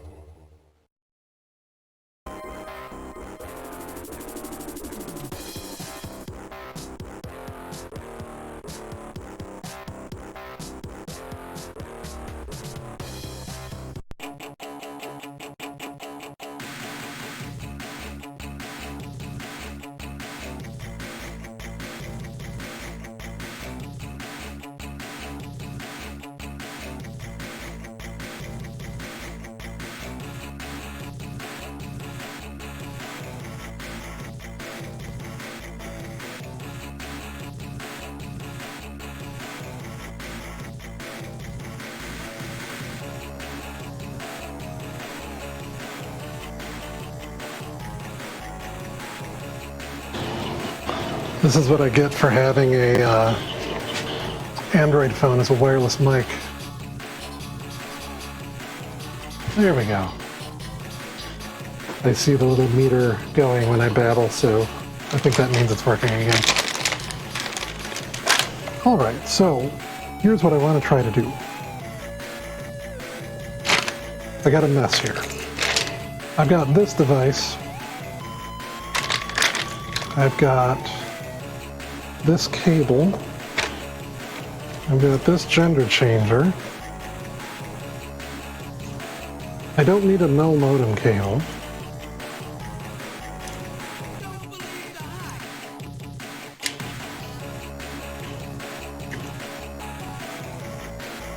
Oh, auto mod. You know, when was the last auto mod that it doesn't like the word weirdo? Why doesn't AutoMod like the word weirdo? I think AutoMod thinks you're bullying FPGA. Alright, so now for the exciting assembly of cables. I think this will work. Okay, so this is the cable I just made.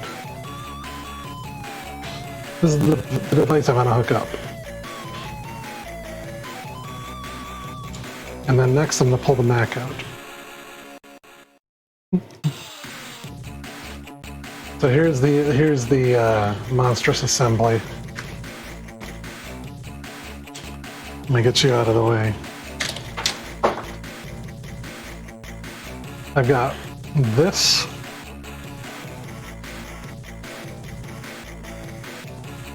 This. I think the pinout's correct. I got that.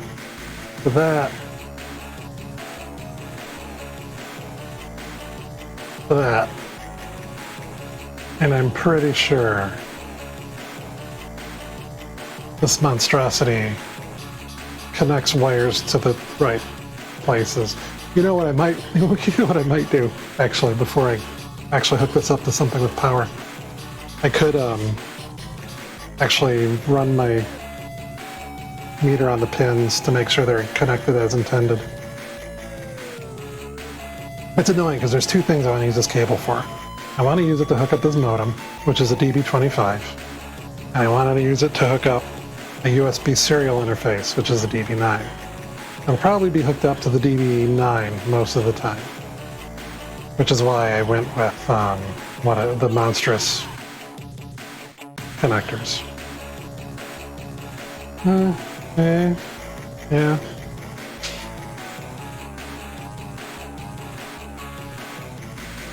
And why am I putting those in front of the camera? Because somewhere in this mess of tabs, yeah, like here,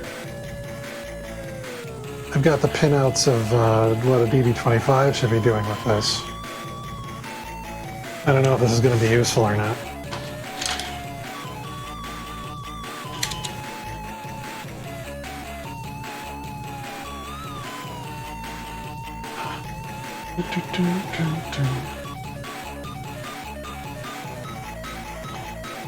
Guess I could like look at it real quick. So like we wanted like pin 4 to be on pin 1 of the DB or the DIN-H. So pin 1. Yeah, that's correct. Pin 4 of the DB29 or DB25. Pin 2 on pin 6. Uh-oh. Did my camera just die? Oh no, I think my close-up camera just ran out of battery. I've been really using it up. I should plug it in, I guess.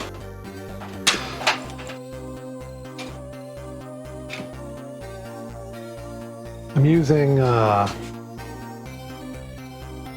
Android phone from like 5 years ago as a camera. Unfortunately, it just ran out of battery, which is where my close-up camera went.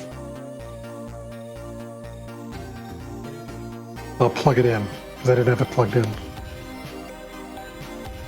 That's annoying.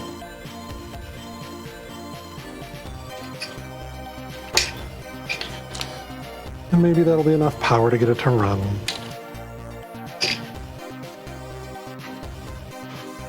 This is all the super professional planning I do when I run a stream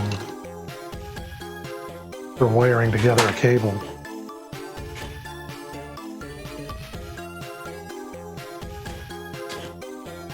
It's enough power for you to boot.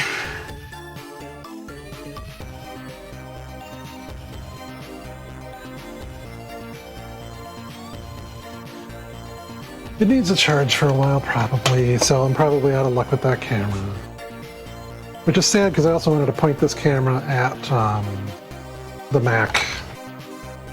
But oh well. We'll figure something out.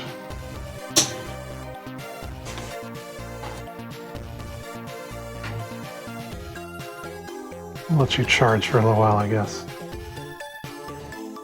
Okay, well we can carry on with the messy overhead view.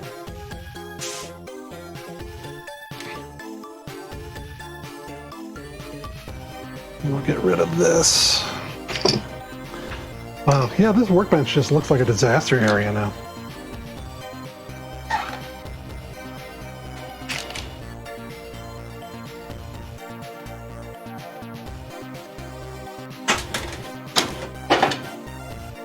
You don't need all these laying around. Okay. These are a bunch of serial adapters and whatnot. And you can hear lots of crinkly crinkly. Okay. Get you out of the way. What I was doing is trying to check the pin out. I got this monstrous assembly of adapter DB9 to DB25 to mini DIN 8. And I wanted to check them real quick.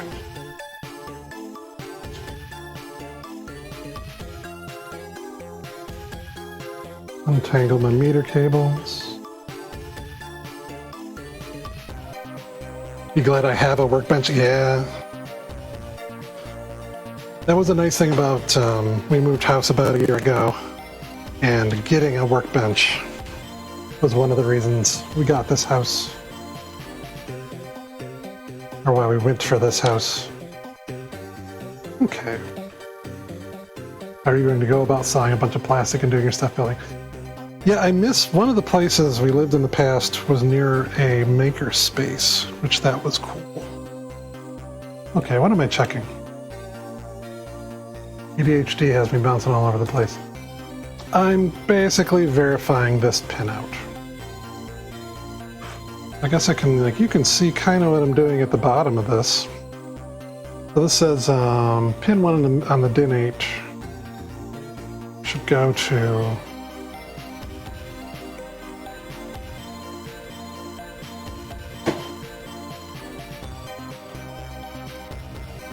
you sneak into the squirrel. Yeah, the squirrel hasn't snuck in today. Maybe in some near future stream I can guest star the squirrel that I've been feeding peanuts out in the yard. If I do a basement stream, you'll probably be able to see our cats. Okay, so what I'm trying to do here... Okay, cool. So I don't have to hold both those cables. Pin 1 on the DIN 8 is right here, and it should be pin 4 of the DB25. I'll just have to take my word for that if you can't see it. You can hear the beeps. Why are there acorns and bits of electronic stuff? Well,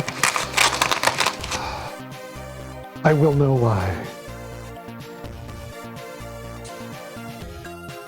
I think this probe will be easier to use for these purposes.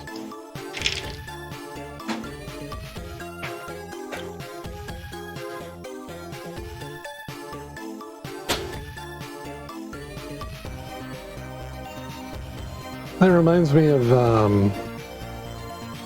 you ever read Squirrel Girl, the comic? Lots of computer science tidbits in that comic. There's a squirrel, but but it's outside. But yeah, just if my Android camera was charged up, I might give you a peek. Just outside my workbench door is a little peanut wreath, and I fill it with peanuts, and a squirrel shows up and takes the peanuts. And we say hello, and the squirrel has gotten a little bit more tame and used to me, and sometimes the squirrel tries to come in the workshop to tell me that the peanut wreath is out of peanuts. Which is fun. Fun and surprising because I'll be like focusing or concentrating on a thing like this, and I'll look down at my feet and there's a squirrel looking at me. 4, okay, pin 2 should go to pin 6. Pin 2, pin 6, no. 1, 2, 3, 4, 5, oh, pin 5. Well, that doesn't seem right. But oh well. Maybe it is right. 3 should go to 2. That seems right. But yeah, the Amazing Squirrel Girl. Is it the Amazing Squirrel Girl? Yeah. Now I'm forgetting what the name of the comic is. Marvel Comics, Squirrel Girl. Yeah, it's just Squirrel Girl. The Unbeatable Squirrel Girl, that's who it is. The Unbeatable Squirrel Girl. She's a computer science student. In the new comic, anyways. Pin 4 goes to pin 7. 1, 2, 3, 4, 5, 6, 7. Yeah, that's correct. Pin 5. 1, 2, 3, 4, 5. Pin 5 goes to pin 3. Correct.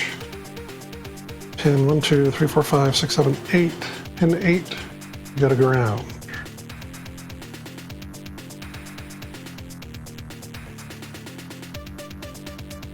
No, that's the shield. Ground is pin 7. 1, 2, 3, 4, 5, 6, 7. Okay, well, with the exception of one pin, this matches the DB25. I think it was pin 2. Oh, I see. This is different. So this says DSR. I wired this up to CTS. So which is yeah. I think it's okay. Which on a DB25 serial is CTS? DB25 RS232 pin out.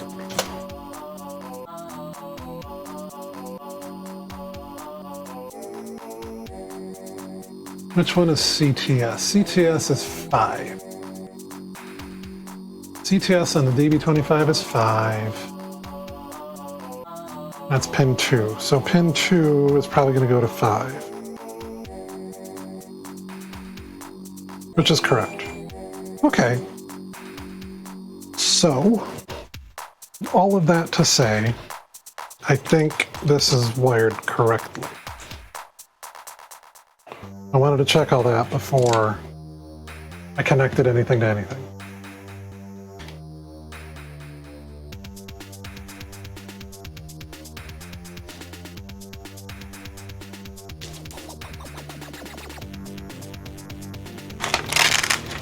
So let's tidy up a little tiny bit. And then we got our cable monster just about ready to hook up to something.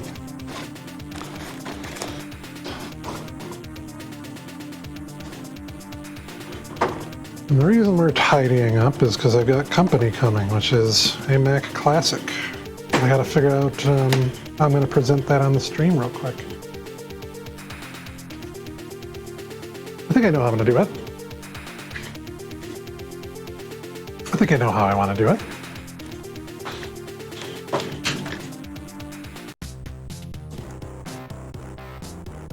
I think. All right. I don't exactly know how I'm going to do it. So I've got another Android phone. This is fun. I'm playing around with using Android phones on streams, cameras, and things. This is my wireless mic pack right now, an old Sony phone I've had for about 7 years. I might use it as a camera also. Sneaking out to grab a food. How dare we not watch my tedium here. Okay.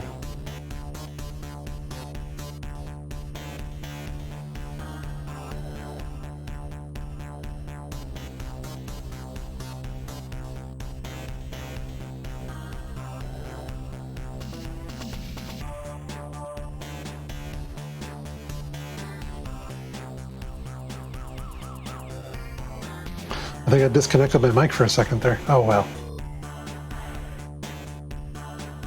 Wonder... Actually, I've been messing around for a while. How much... Oh, this thing only has 15% power. I'm going to try booting up a camera phone and see what I can do. Because I would like to show you the Mac as it boots up.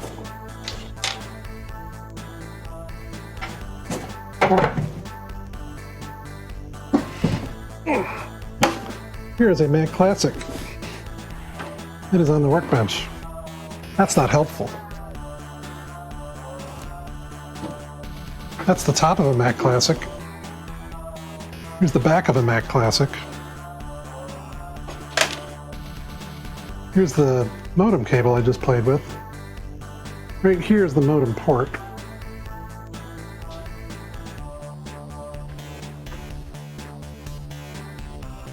That's it plugged into the Mac. Here's a thing that pretends to be a modem. Is there some lighting I can use here? I think the brightness of the Mac is washing everything out. This thing pretends to be a modem. I'm gonna plug that in right here.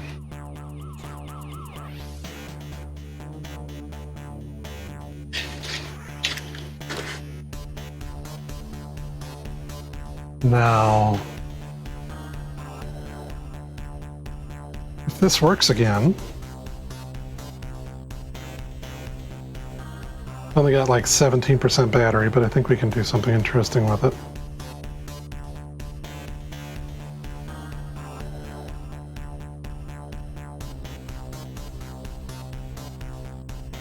We can leave it plugged in, I guess. What I need to do, what's my IP address on this? 121. There we go, we got our camera working again. I'm hoping I can position this such that you can watch me boot up the Mac. Let me set this down for a second. Gonna look at nothing interesting. But I have a little gooseneck thingy whereby I can hopefully show you the Mac as I use it. Because a difficult thing with a computer with a built-in CRT, how do you do a screen capture without capturing the screen?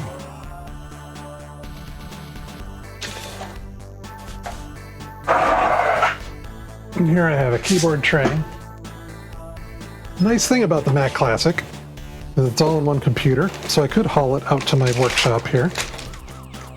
Pull some goodies out of the bag. The Mac Classic keyboard, little beauty shot there. Put that down here.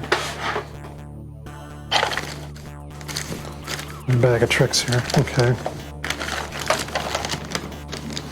As you watch me unbox a classic computer, rat's nest of cables. That's the keyboard cable. This is just kind of show and tell, I guess.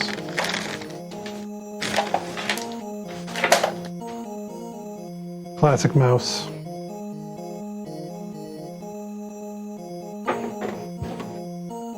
I guess if I, no, I don't think that's going to help. I was going to see if I could tilt the workbench cam to show the keyboard tray. but no, that's not going to help. Mac Classic EDB port. That plugs in there. I got enough cable here to deal with.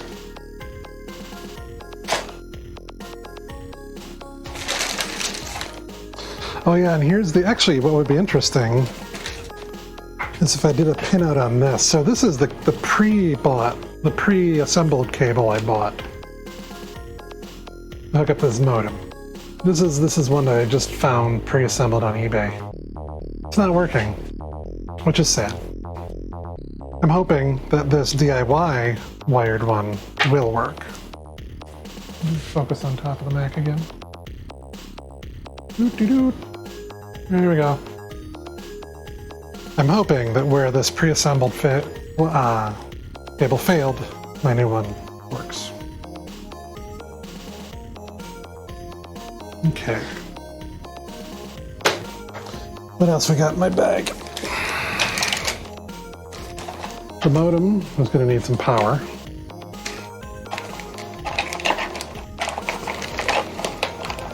And I'll need a power strip for all of it. And I'll need a power cable for the Mac. I believe that's everything I needed.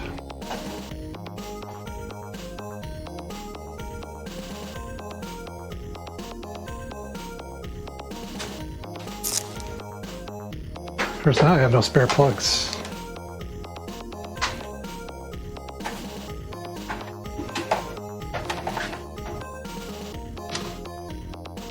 Do I still have the hot? Oh yeah, that's the thing I probably shouldn't have plugged in. That's fine. The wonders of me wandering around, plugging and unplugging things. Okay. I have a power strip plugged into the wall. This could be a great how to set up your Mac Classic video from the perspective of a moron.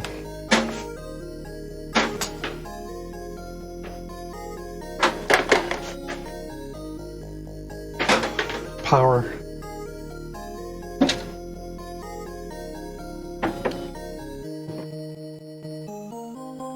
We got that. Now we need power for the modem.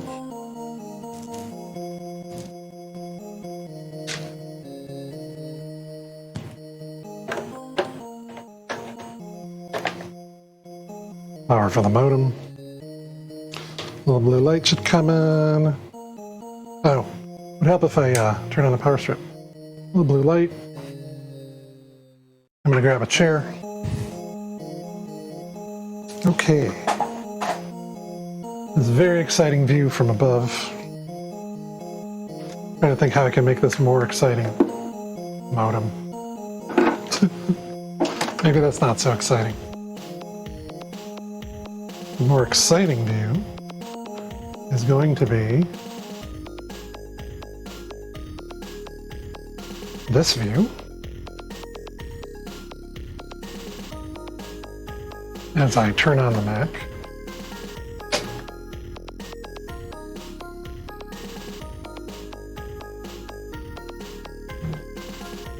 Oh no! It wasn't doing that before.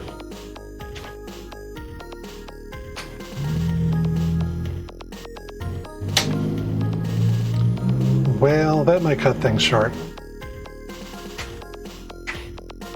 Oh, I know what a thing that I'm missing.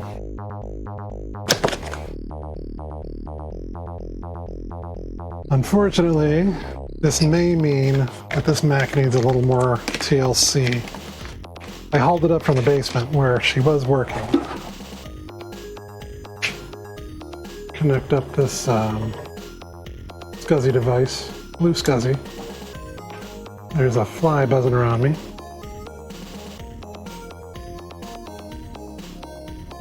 You yak shaved some food. Yeah, I'm gonna have to do that soon myself. Let's give this another try.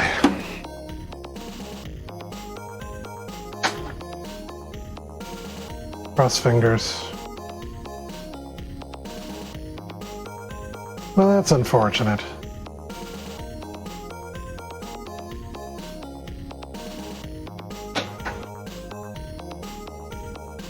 So this may end up being the tail end of the stream here, because this was working in my basement. I hauled it out here to hook things up. And this is not a problem I've seen from this Mac before. I haven't seen it decide to get a weird sine wave pattern.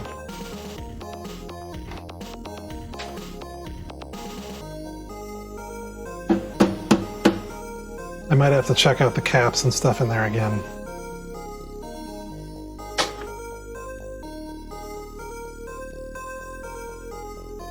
Yeah, that's a weird issue. Huh. I don't even think she's booting up. I don't see any telltales down here. So what should be happening, I've got this device which turns an SD card into a SCSI device, which I've been booting this Mac up with successfully a few times.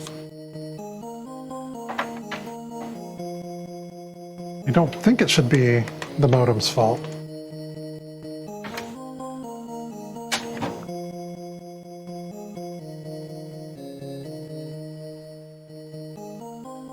Well, that's disappointing. So I guess we don't get to see whether the cable works or not, because our Mac Classic is simulating a river? Well,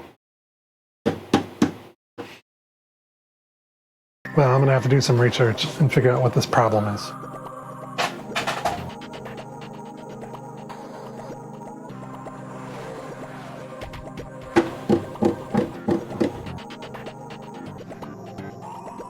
Let's suppose Google could tell us what this is really fast.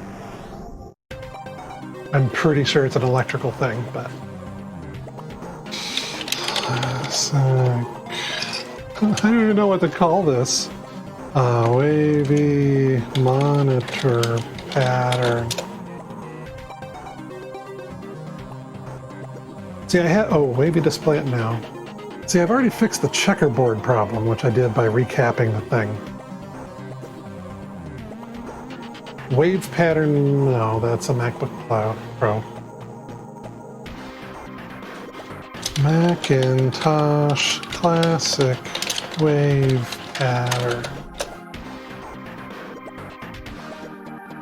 Huh. I mean, I fixed this by recapping the machine. Well, I don't know if this is going to be a repair stream. There may be a repair stream in the near future. This is not quite what I'm seeing. Macintosh wave pattern. A lot of things that can go wrong with a Mac.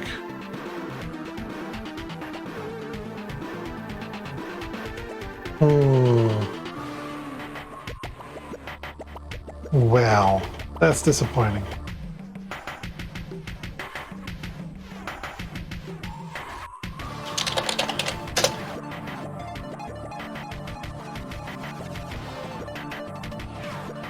I'm not seeing a quick, obvious answer.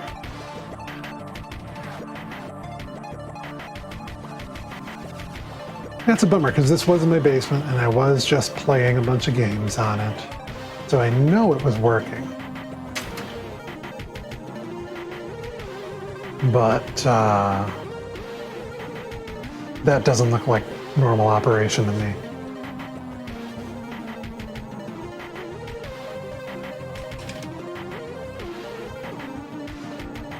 Problem with the horizontal deviation amplifier. I'll have to check that out.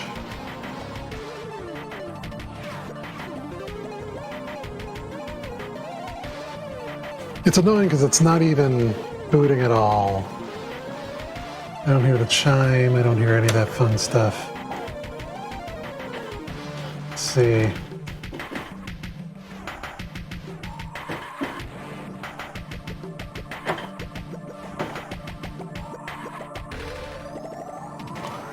Yeah, I had just gotten this thing recapped, and I had just gotten an SD card full of software for it. I know a lot of times these Macs are sensitive to capacitors going bad on. There's like they call it the analog board. It's an integrated monitor and logic board power supply. But that is that seems very strange to me. But yeah, she's not even booting. Unless I accidentally hit a button or something somewhere back here.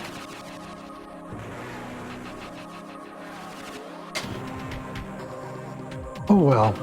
Okay, well, I've been streaming for about 2.5 hours. I may call it a stream so that I can go get some dinner and investigate this thing a little further. Haul her back down to the basement and see if she magically works where I put her back where I found her. Yeah, the annoying thing is that I did just recap this.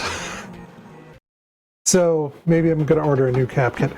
I recapped it with electrolytic caps, so maybe this is my opportunity to order a tantalum cap kit and do that over again. That's annoying. The other thing, if folks want a preview of another stream I would like to do, which I may do instead of fixing this directly. Okay, so I have more computers in my basement, and I want to move the stream to the basement. And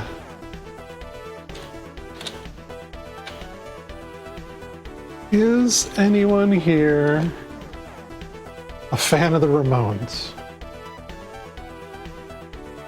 Because once upon a time, a magazine did this article, Program Along with Joey Ramone. And I've been wanting to do a Twitch stream with demo scene music going, and do some type-in programs. And this magazine has a really cheesy interview. Well, it's a really cheesy thing about Joey Ramone. But then it's got program listings for Apple, Atari, and Commodore 64. And TRS-80, but I don't have a TRS-80. So, in a future stream, maybe even tomorrow, I don't know.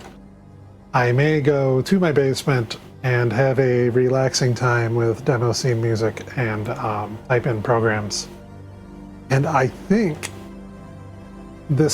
these listings have audio. I think this is actually a Ramones song that plays. So anyway, I think that might be about it for this stream. And that might be what I do for my next stream. We'll see. But for now, thanks for watching. I'm sorry this didn't end in a success after putting together a tedious serial cable. Let's see. You don't need to see all that. I wonder...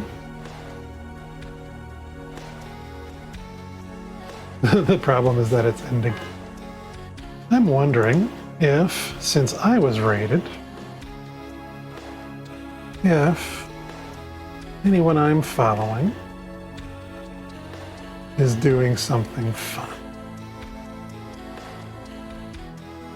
You look through who I've got here real quick. You have this lovely static view of my Mac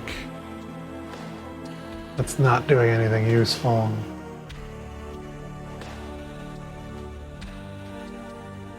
Retro gaming TV, nobody probably wants to watch that.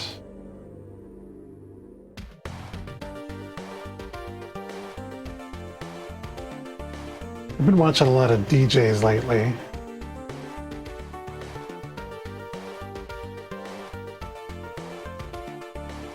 They're if anyone else in the science and technology channel is doing anything useful.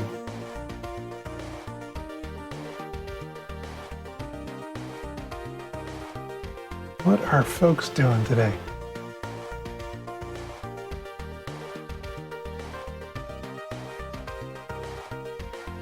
Doing work on old PCs. Intel and Atari. Oh, okay.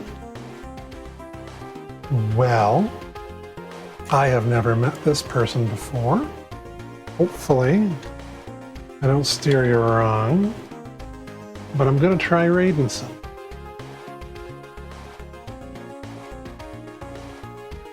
Let's see about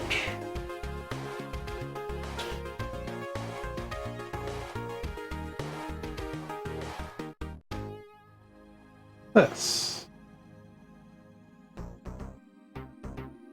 All right. So thanks to everyone who's been watching this. I'm sorry it didn't end up being a super exciting conclusion and you're watching me put a wire together, but or cable together.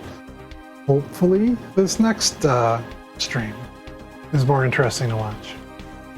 Thanks for watching. I have no schedule. I'll be back at some point. And hopefully if I'm back, something more fun will happen with this stuff. And then I'll see you then.